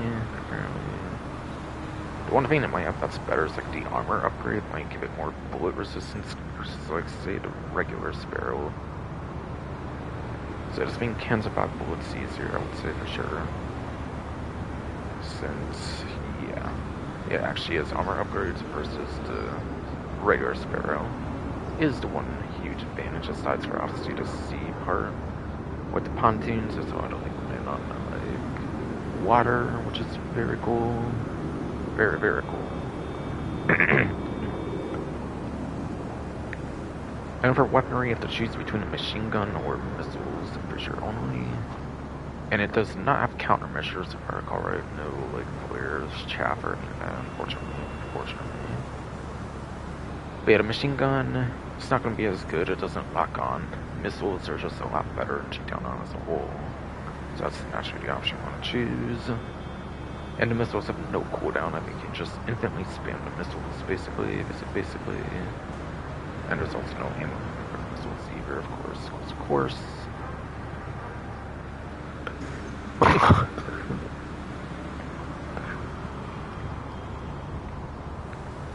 And it's also, by the way, a very retro nostalgic vehicle from the grid universe of GT games, which is also a nice bonus as well.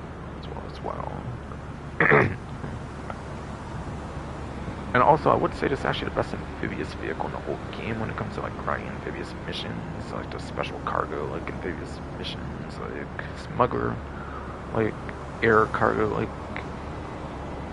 smuggler air cargo, like yes, the smuggler air cargo, like amphibious mission kind of thing. Any mission that requires going like somewhere on water, I think the Sea Sparrow is basically the best vehicle for that. It can't do hard landings though like the Tula, but has the best weaponry, I would say, of all the like amphibious vehicles in the game with the missiles, so that's pretty much why I say it's the best amphibious vehicle in the game.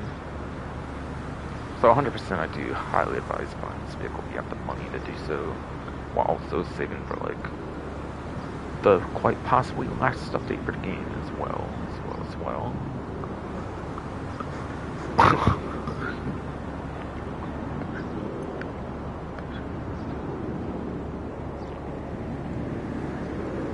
And then for Smuggler's Run DLC to Howard NX25, this one actually does have a trade price. 975,000, 682,500.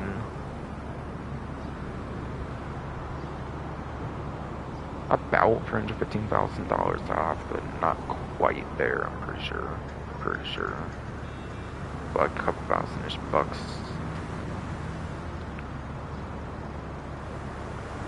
So this one actually does not have weapons, so we'll definitely be going over performance on this one. And as of the latest Safehouse and Hill stuff, they actually got the addition of the missile lock-on chamber being available. And that would be for the personal hanger, obviously, since you cannot store at the agency like a car, obviously. And yet this does require the hanger as well, so even if you're not doing a lock-on chamber being like on some of the ones that are Pegasus vehicles, you do in fact need a hanger just because it's simply a newer aircraft.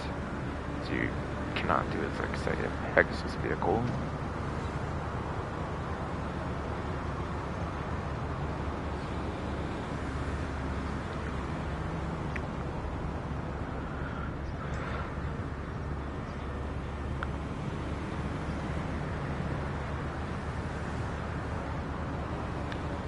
So planes counts as extra classes, by the way, on the spreadsheets. It actually doesn't have like a letter grade to go over on it, apparently.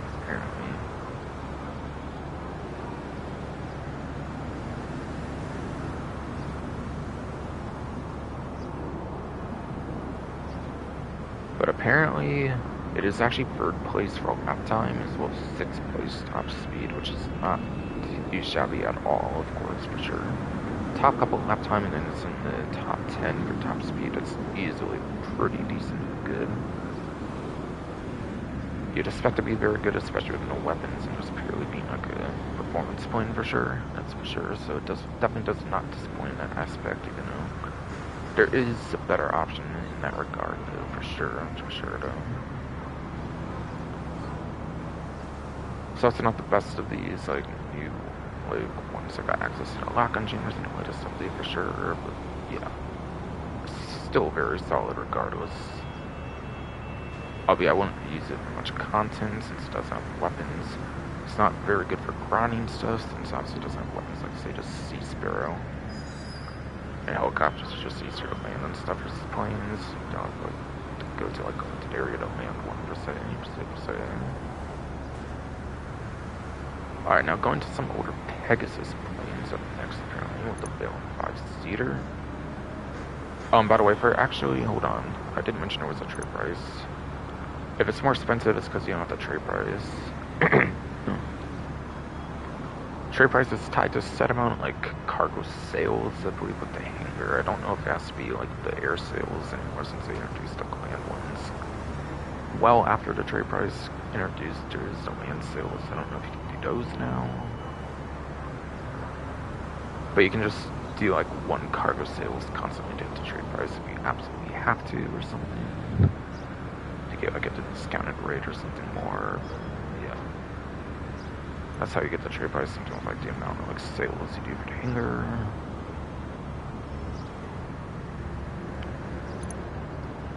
I think it's how all just want to run trade prices work. And then yeah, 995,000 they're on the Veil 50, 6,500 to 98,500, I believe. 1,500 short 300k. Apparently here. And on the spreadsheet, I believe it just says the Veil and not the 5-seater. So I believe the 5-seater is the exact same performance as the regular Veil, by the way.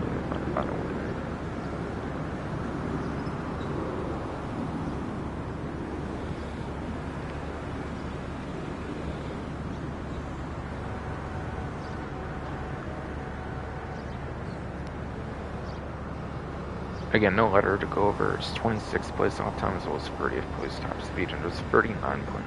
It's 39 planes in the game, by the way. So yeah, it's not actually that good performance, unfortunately, for this one, but honestly, not too surprising. It doesn't get engine upgrades from the hangar like the newer, smarter ones onwards get.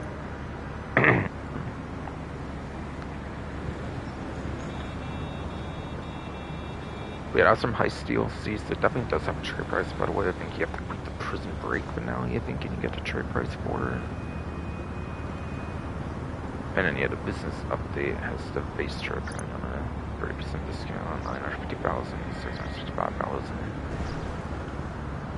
to $85,000 off, I'm pretty sure, actually.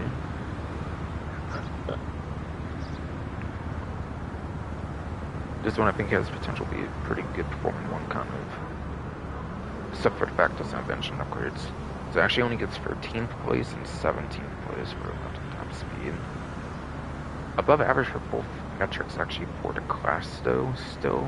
But yeah, it just doesn't perform as good also with the lack of engine upgrades, say, versus the Howard MX-25, for example, though.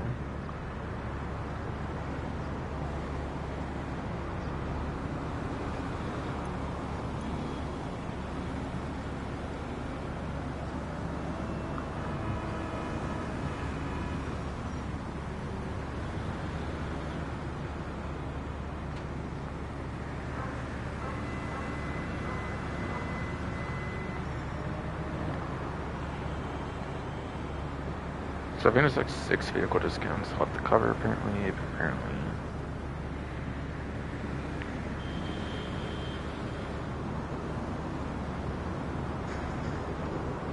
It's like 1 or 2, I think, at least for legendary, I believe. So I'll go over those next. None for popular, apparently. So you're not getting some of those popular ones apparently on sale, apparently no.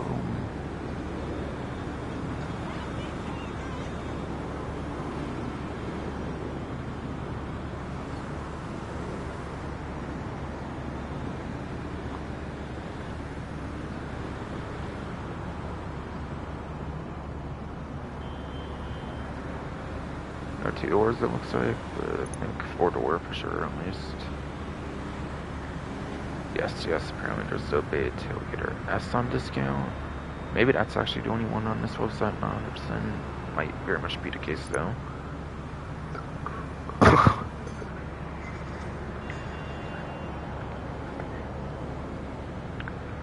So on a trade price, this goes to from $1,121,250 to $784,875.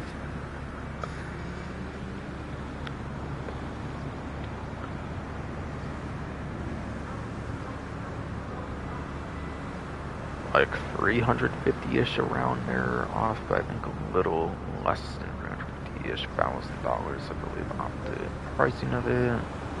On trade price again, as a reminder.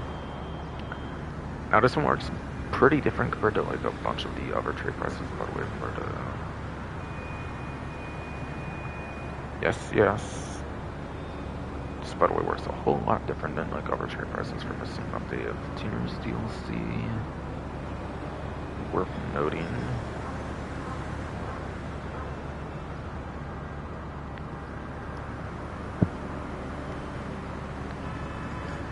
So I think most of them are tied to like the Los Santos Carmine reputation, I believe, that you actually have for the Carmine reputation. This one, however, I think you just simply do like one of the robbery contracts, and I think you get like the trade price just from that. Naturally, being a 4-door, I think they want you to do like a robbery contract to get the vehicle trade price unlocked for this particular one. I think the only other one that has a very trade price for the Tuner subclasses is like the Euros for like the Carmine membership, and I think that's pretty much the only other one that's like different than like the rank requirements or whatever.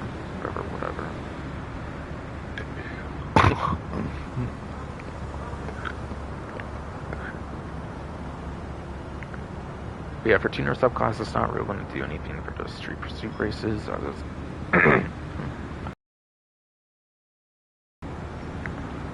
Yes, so for Tuner content, so it's not really going to do anything for street pursuit races, not being a sports car. The sports car is pretty much dominating for like street pursuit races.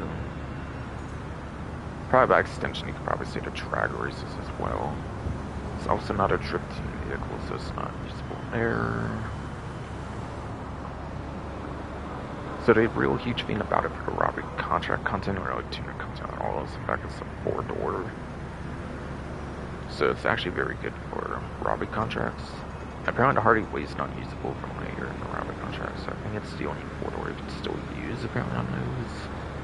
So it's pretty quintessential. It's like a very good option if you're doing like robbery contracts with 3 or 4 players. If you want 3 or 4 players in like one single vehicle or something. That's pretty much crucial, I would say, for that. Besides that, it's not really too amazing for the Tuner content. It's more for the main class, and this one's actually pretty good for its main class, or at least it used to be, but I think it still is. Again, just not as good as the Hardy Way that came out in the last update, and that's also sedan and tuner subclass.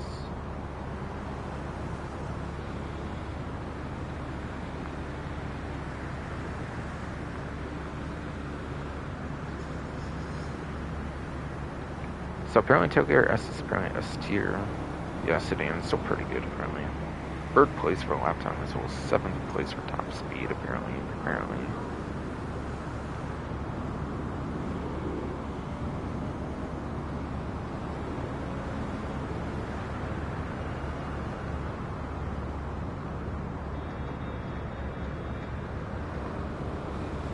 See, I've heard 7th place for lap time top speed for the sedan class, which is also a class with no HSW, so same performance for all platforms, so pretty good sedan vehicle for sure. I would definitely get this one if you have the money for it.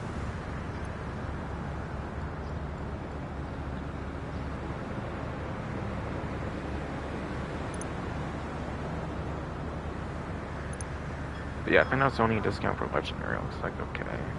If I was like maybe 2, then I guess it's only 1. Warstock has at least 1 discount.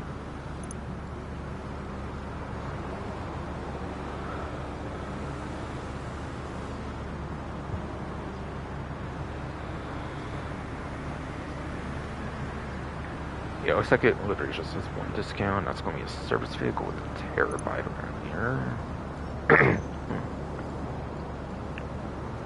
So I don't think there's a way for you to check the price on that anymore, unfortunately, in the game, but whatever it is, it's apparently 30% off of the basic price.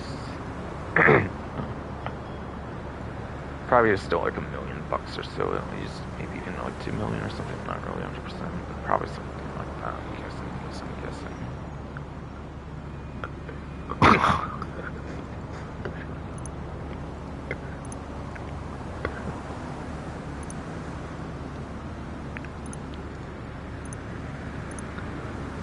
Okay, however, it does not include renovations, it's just the vehicle itself, apparently, with a terabyte, yeah.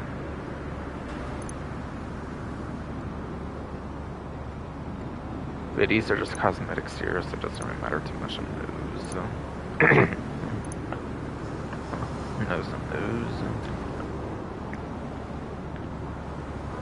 Yeah, turret station. If I remember right, I can actually bypass the lock-on chambers from what I hear. Could be wrong. I don't know if it's a glitch. Probably would be a glitch, not intentional, I'm guessing. You can also lock on foot targets, if I recall right, as well. So it's actually pretty neat for a missile thing, but it's also pretty accurate, I believe, as well.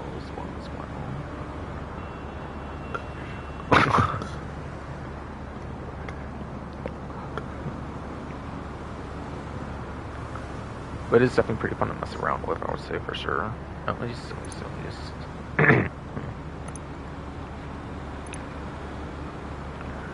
Drone station. You need to buy it for a couple of the client jobs. The ones that take place at the Vinci Culture Store and the Live Invader office. You have to buy it for those, but you don't have to actually use the drone for those, and it's preferable too, because those are easier to grind on foot versus actually using the drone. So absolutely get the drone station for those 2 client jobs. Those are pretty good, especially on a 2 times event or something. For sure. Weapon Workshop. You have a lot of these in the game already, basically, even before this came out. Actually, it was 2018, so maybe back then there wasn't too many of them, but yeah. You have the Mobile Operations Center, Adventure, and what just might have been like the 3rd Weapon Workshop or something at least. I know the Hangar has one, but I think that one is added in like 2023, I'm pretty sure. I think there's Mercenaries.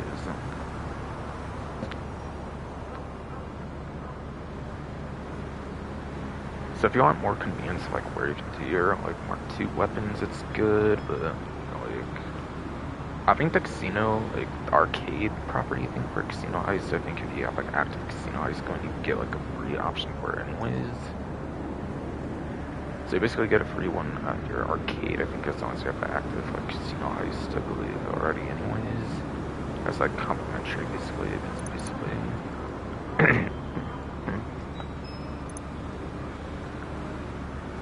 And Specialized Vehicle Workshop.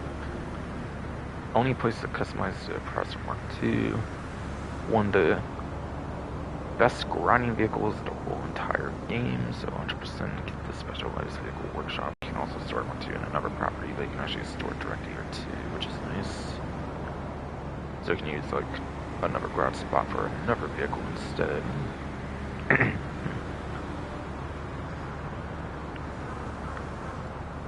So it's a very good vehicle, especially with client jobs on it 2 times, or also to run some business stuff. If you need to spawn a vehicle, you can also run some business like source missions or something as well, which is very useful. Master Control Terminal. I think it was the original Master Control Terminal game, even.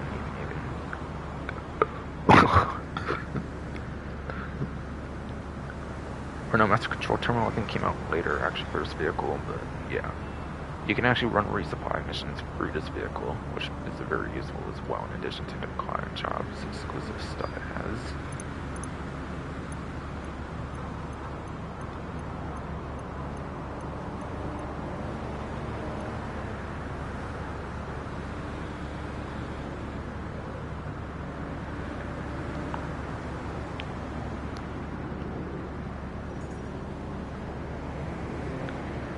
I don't think there's a boat, so I think the remaining vehicle discounts are on some Central Super Autos. No popular ones, so maybe for like other sections. Like the major sections here.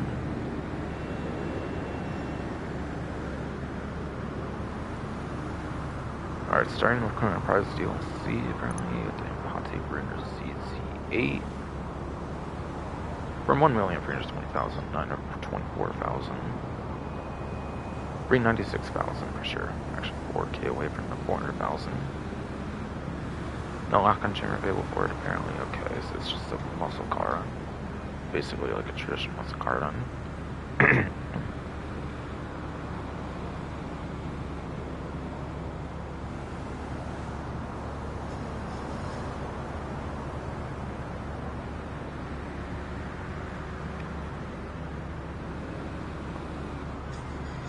So acquiring roughly 1 for T2's vehicles per cheat racing YouTuber for cheat online.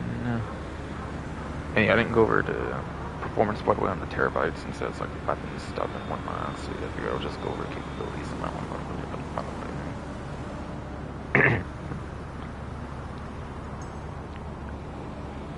But apparently nowadays the Ruiner ZZ8 is a B-tier muscle car.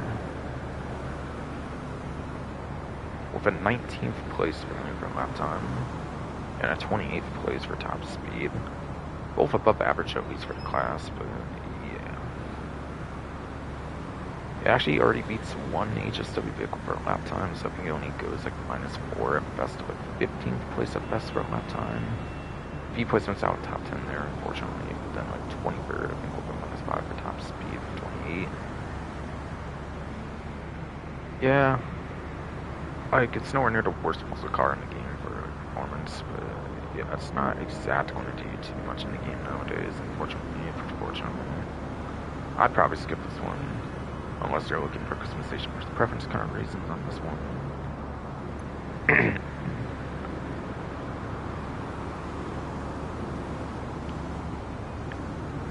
And last Wholesale Santos Tuners, another vehicle for another day. Again, usable for tuner subclass stuff. It's a Karen Previan. Actually returns from GT San Andreas, in fact, on this one. Which is kind of cool, kind of cool. It's also in a more unique classing for Coupe. I think there's 3 Coupe HSW. No. I think there's 3 Coupe tuner subclass vehicles in the game.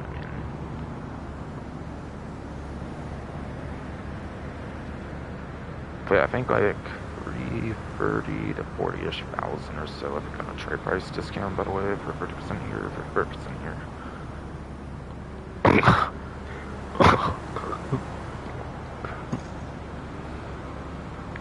For 30, yes, 30% off here. So it sounds like really 30, 40, like 50-ish is okay off on the trade price. If it's more expensive, it's because you don't have the trade price. Trade price for this one is tied to like ranks 5, 10, 15, 20, 25, 30, 35, 40, 45, 50, 55, 60, 65, 70, 75 for the Alice Carving Reputation. One of those 15 numbers, like every like 5, or like the first 5, like the 75, whatever basically described, gets you the trade prices for like 15 to 17 original tuner subclassic vehicles in the game.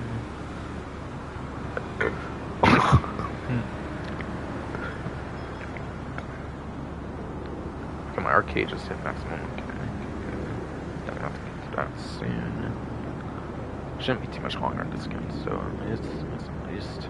What's this fucking ass body parts? Some kind of shit for me, of course. Of course.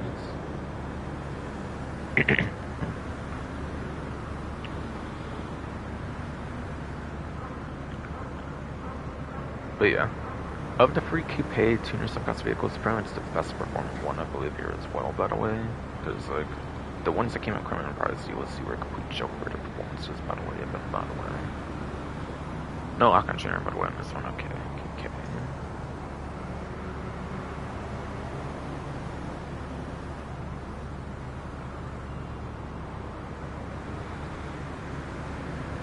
So yeah, for tuner contents, by the way, for street pursuit races, it's really not going to do much there again, because sport tuners just dominate those, unfortunately.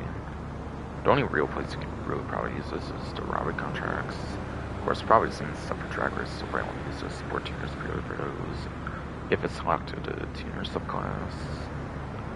And it's not a drift vehicle, it doesn't say anything about drift in the description, so it's definitely not drift tuning content.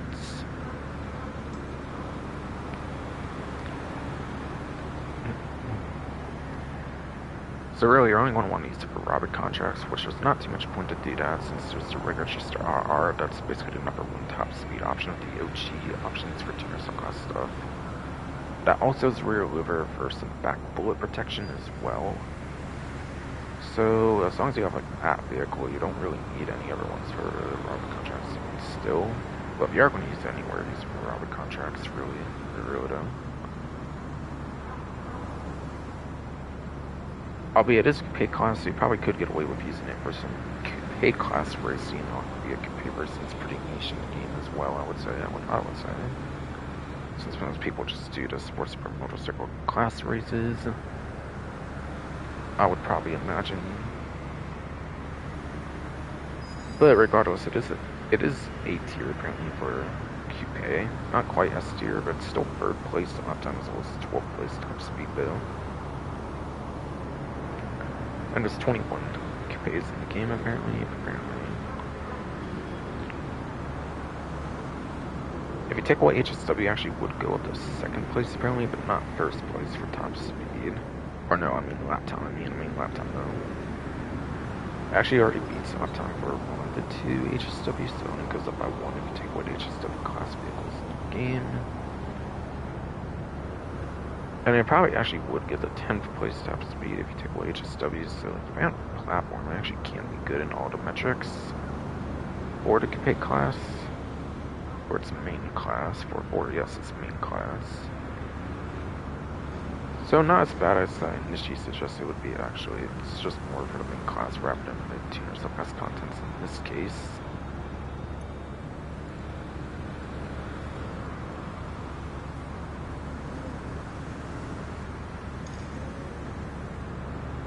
Alright, Bristol 300 also appears here, apparently. Looks like it do have the trade price unlocked for it already. I don't see like an alternate price on it, and I'm pretty sure it does have a trade price indeed.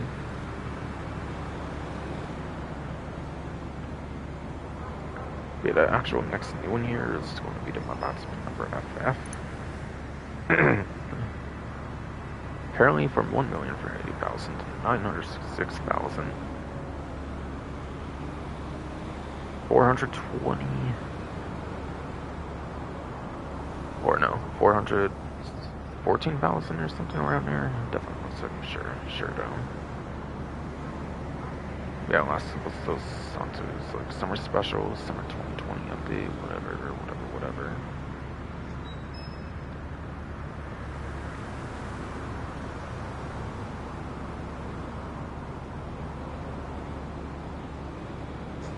Yeah, this one definitely does not have a trade price. I'm pretty sure this one very much does not have a trade price, by the way. And yes, a sports car vehicle, pretty sure. Pretty sure.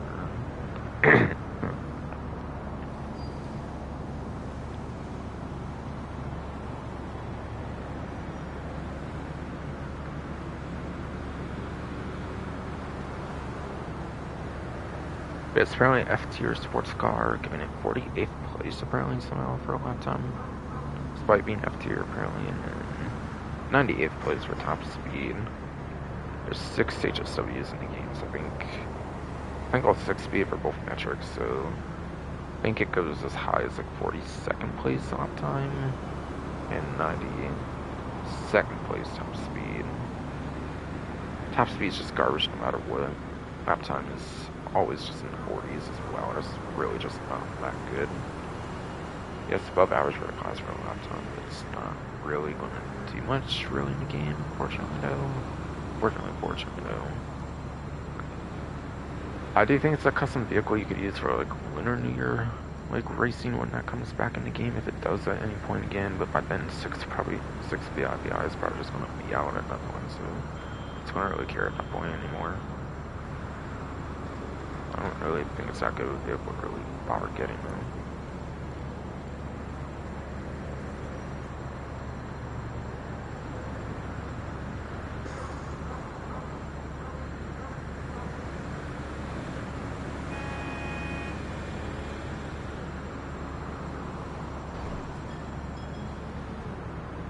I think I was it for 2-door, it looks like. There is apparently not only Cavalcade XL, at least for 4-door. That's at least for 4-door though. I don't think this has a trade price. I assume there wasn't really that many trade prices, if any trade prices for the... I mean, there definitely were trade prices being for some police vehicles, but yeah, I don't think civilian vehicles really had them, since obviously the salvage yard has rotating vehicles for like different weeks and stuff. Looks like $499 plus $500 savings apparently for 30% off. Has a lock on jammer available as well apparently.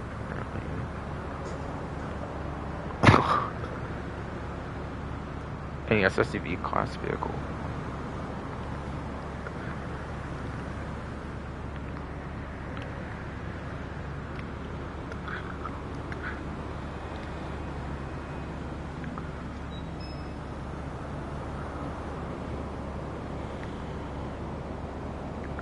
Apparently, according to the spreadsheets in C tier, which is good number 20th place lap time as well as 32nd place top speed, and it was pretty sure 4 HSWs in the game. So it only goes up to like 16th at the highest for a lap time, 28th place for top speed. It's also only 52 SUVs in the game, or technically HSW that makes 48 like at the highest, so I think even a little less of Aston Custom, like I think the regular Aston Custom also go away.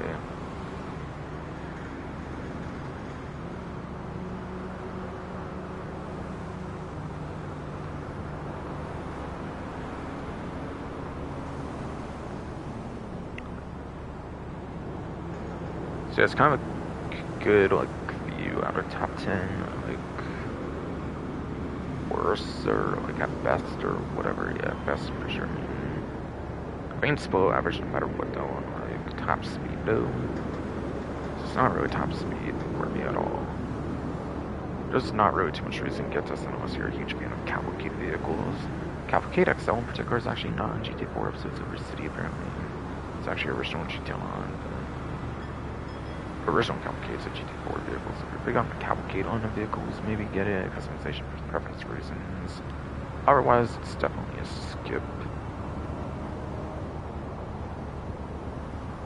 And it's a big bulky like SUV, so I'm sure the lock-on jammer does help it a good bit as well.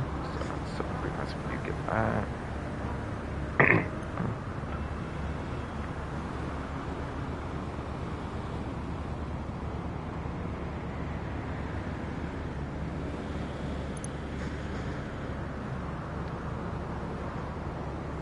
I'd have been the last discount, maybe?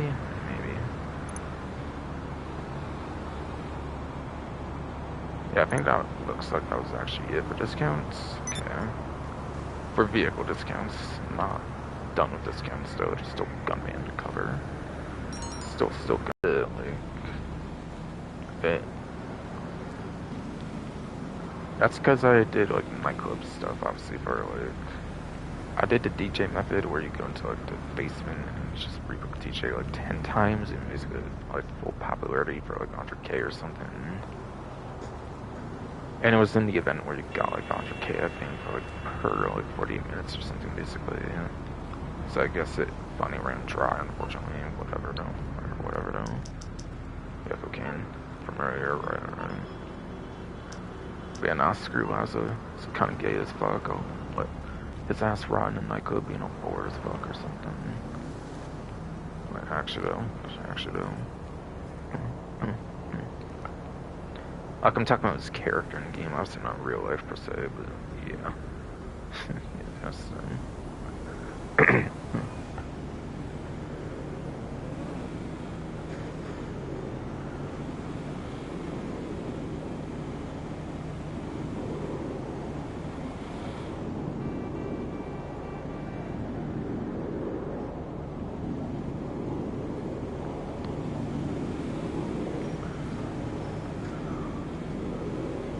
so I'm gonna spawn my EVX, I think, right now. I think it's what's out right now.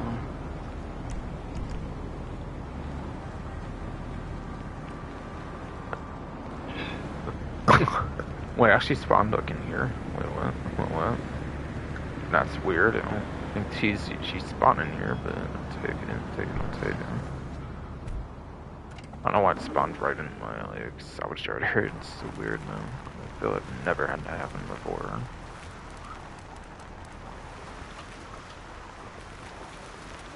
I have never tried spawning it in there without like going all the way there.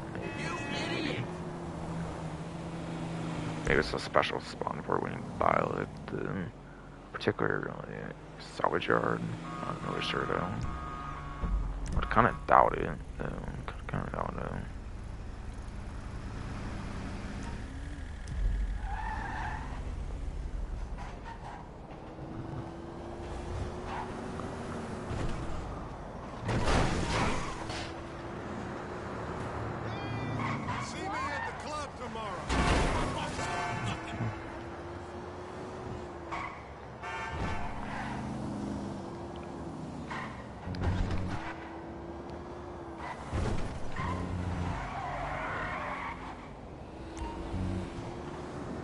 Don't really give a fuck for G's cash, but okay.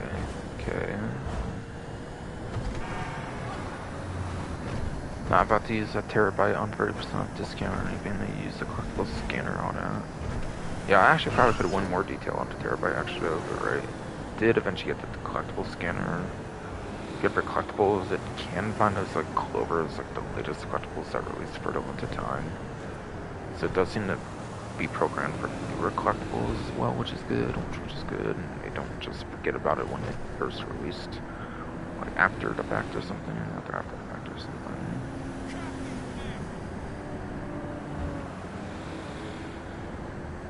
And I eventually got the stealth model thing. Those are ones added, I think, in Agent Sabotage DLC, by the way, with the Garment Factory, basically.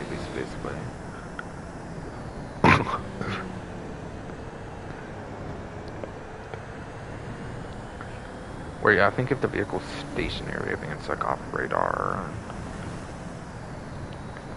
It got a missile lock-on jam, I'm pretty sure, in Agent Sabotage up there with the Garment Factory. I think got one other thing as well, I could be wrong though. Oh yeah, the Master Control Terminal, I think, I accidentally said was like at launch, but it was actually like one of those added things, I think those are the 4 things are added in like Agent Sabotage, yeah. So I kind of forgot to mention those, so my bad, but yeah.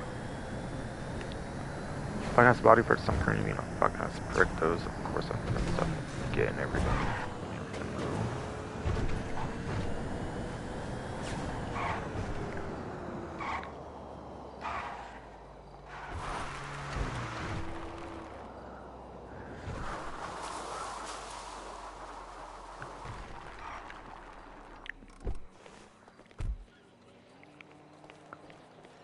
Okay. I kind of already been to the area, to be fair, with the salvage yard, like my most expensive, so I should probably just go over to gun van contents right now. Then.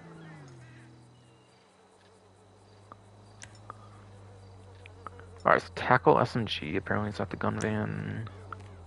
Ever since it came out 2.5, like 3 years ago, whatever, Sanders Mercenaries DLC. It basically became the best draw-by weapon in general cases over the AP pistol at its 36 rounds. Plus 24 rounds is very significant for a draw-by weapon. Like, surely though.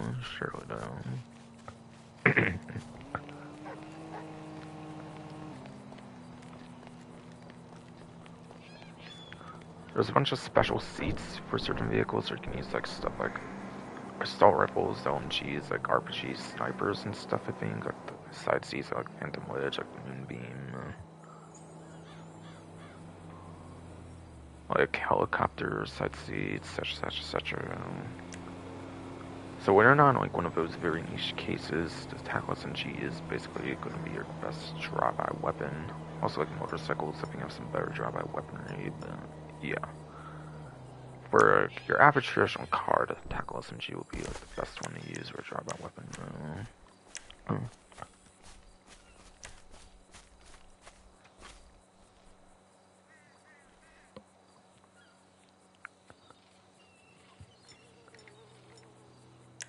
But yeah, Marksman Rifle is the Mark II variant apparently, but the Mark I is in the gun van.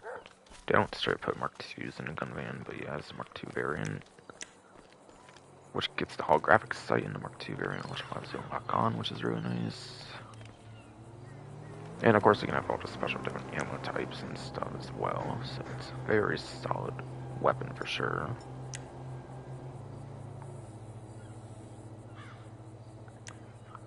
Heavy pistols apparently available as well at the gun van. Has 36 rounds, which might be the highest of a traditional pistol. So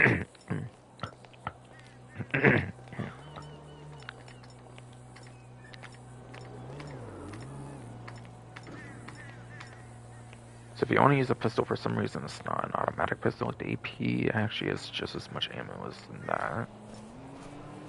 Which could have its niche applications, I suppose, for a drive-by in a way. Especially with the Tackle SMG, just like no point in doing that now anyway, so maybe back then. But not really anymore. Probably never really was a good ideal drive-by weapon in the first place anyways.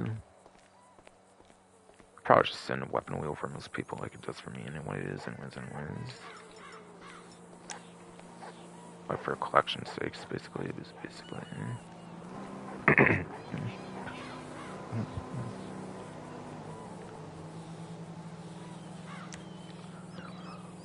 Knife is available apparently for the gun van. If you're on newer platforms, it does have finished stuff for like livery support apparently. Serious mode survivals tier 2, I think gets you the free option for deployment delivery and like knife flames finishing.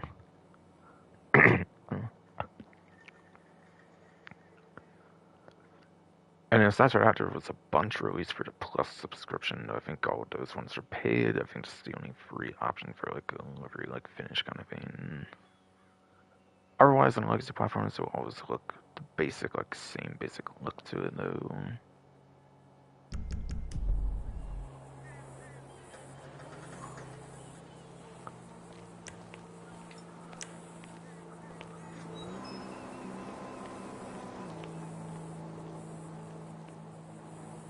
It's also usable underwater, which is a little unique. Not every melee weapon can be used underwater, but that's kind of like the most unique thing about it, so it's for one feature.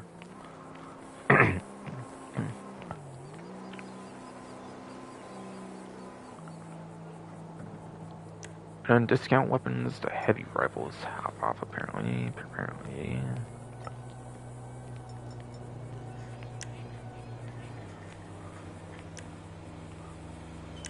Has a really cool families finish on it, for a very unique finish, which I do like for sure.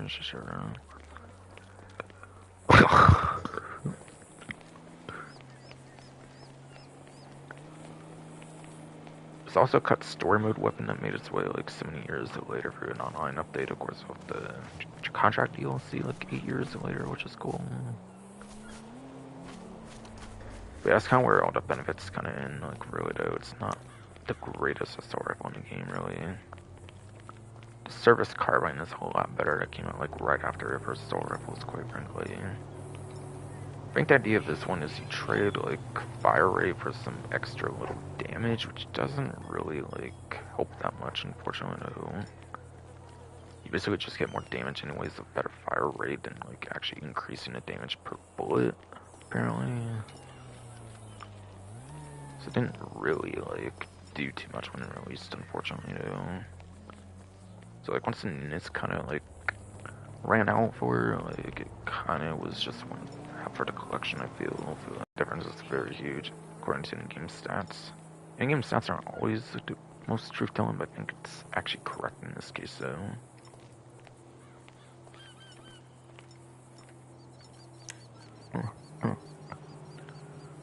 So that one's half off for all players.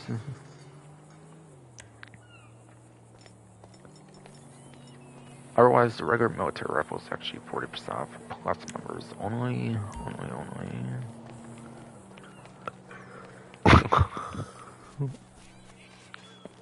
But otherwise, it's available for the standard rate if you're not plus.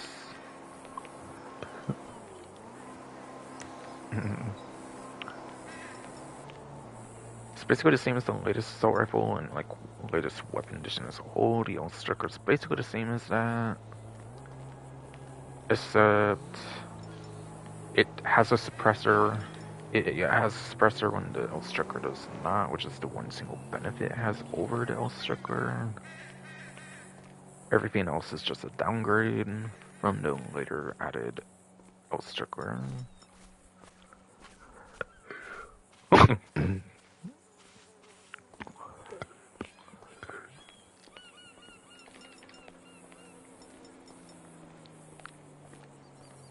But you have to buy the extended clip. The extended clip actually comes on the L striker already when you first buy it, I believe.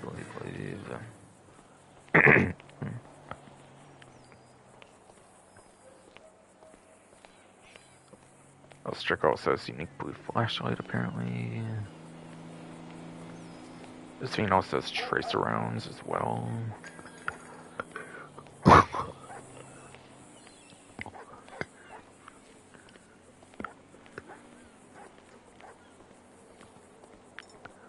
Yes, fuck.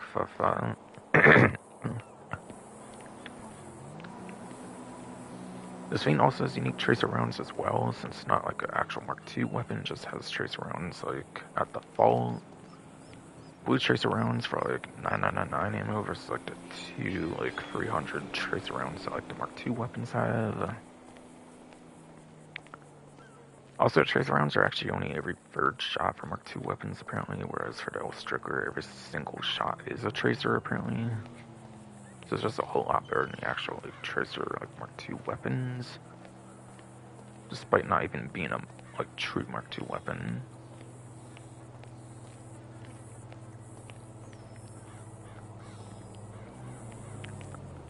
And also apparently has like extra 5-10 meters lock-on range, apparently compared to like all other assault rifles, including the regular military rifle, apparently. From what I've heard, apparently from in-game stats and everything. So the military rifle, the only real unique better thing it has over the L striker, its successor, is basically just a suppressor. Everything else on the L striker is just better.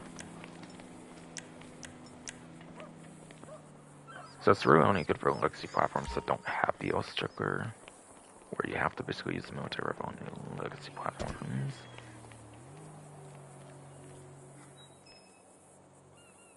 So again, I was 40% off, but only for plus members, and still is obviously. And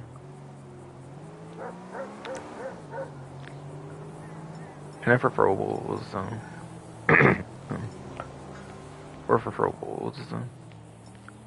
sticky bombs, very good utility throwable for blowing up armored truck doors. Besides for that, you can always just blow it up whenever you want, like wherever you want, however you want, like pressing left on D-pad basically. So it's a very good utility for armor truck, like armored door things, blow up for that like one like random like 3-minute event thing. And yeah, you can blow them up whenever you want. Like I see, very good general utility for Robo as well.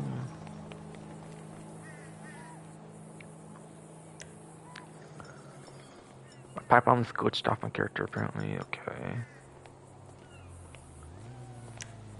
Interesting.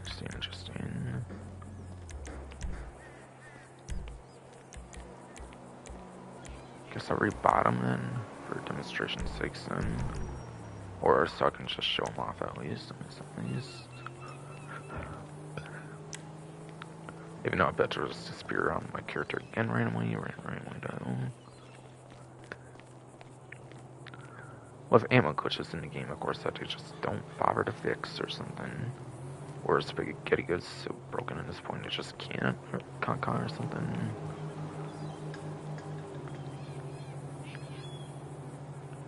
But Spiker's DLC kind of robo that was originally from GT4, like Lost and Damned DLC for the GTA franchise as a whole or something. It's very good drive-by robo. Better than grenades, I think, drive-by robo. I forgot to mention, but stick bombs do blow up in your hand, I think, when the AI shoots it. AIs will shoot it especially easily. Players can too if they know what they're doing as well, but yeah. So the stick bombs are horrible, like drive-by robo, especially against like NPC AIs or something. So the pipe bomb is good for those cases. It's like a drive-by robo.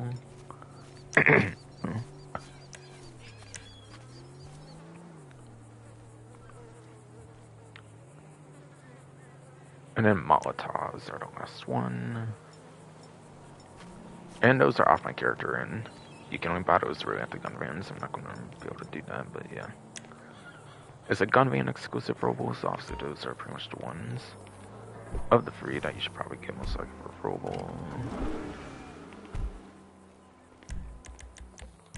And I don't think they mentioned anymore, but I believe there's always body armor as well. As well.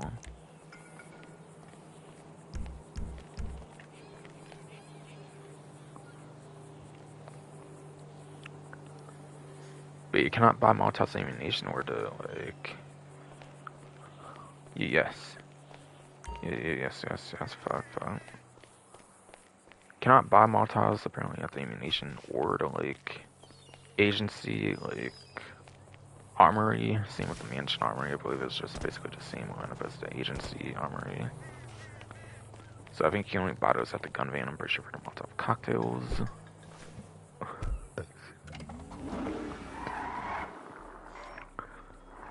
So this is kind of gun van exclusive. I do think the Molotovs is a good option to get for robos at the gun van for sure. Sure though, yes, fuck.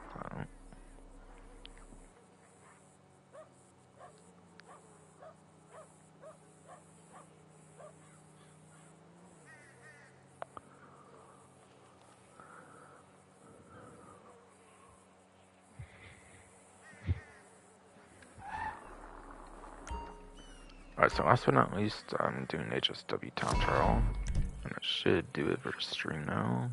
Like, once I'm done with it, of course, Should hopefully only take one try. Especially if it is electric and it's like acceleration. Might not be as crazy in that regard as Second 2, but it might still do that fun enough at least. That's at least is the hope at least.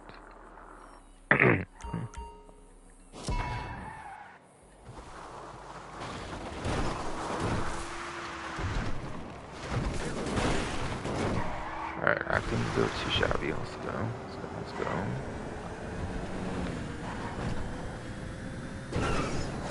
Yeah, part-time 2 minutes per seconds apparently. So awesome.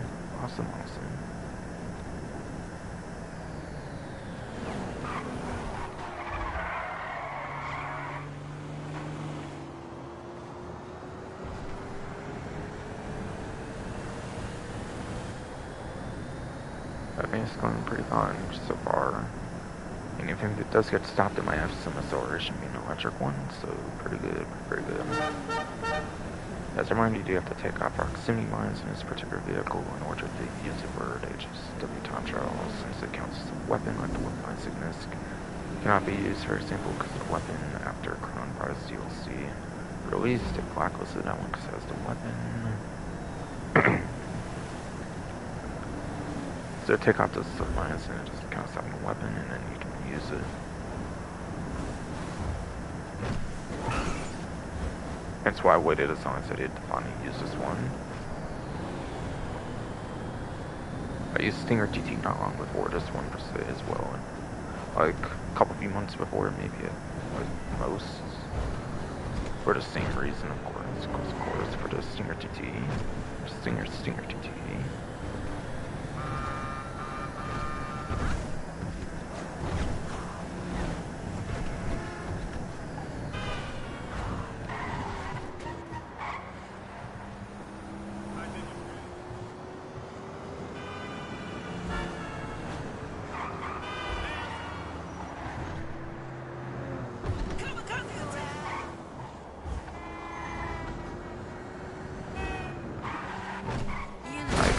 With a break than I kind of wanted to, but still, it's going pretty fine, I would say. I would definitely say.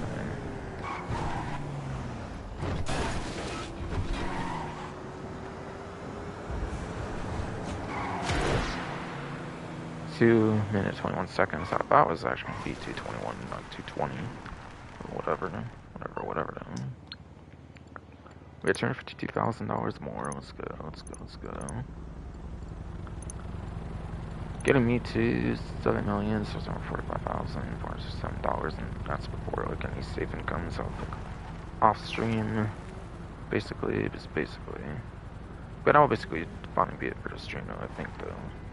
Sure though. Sure though.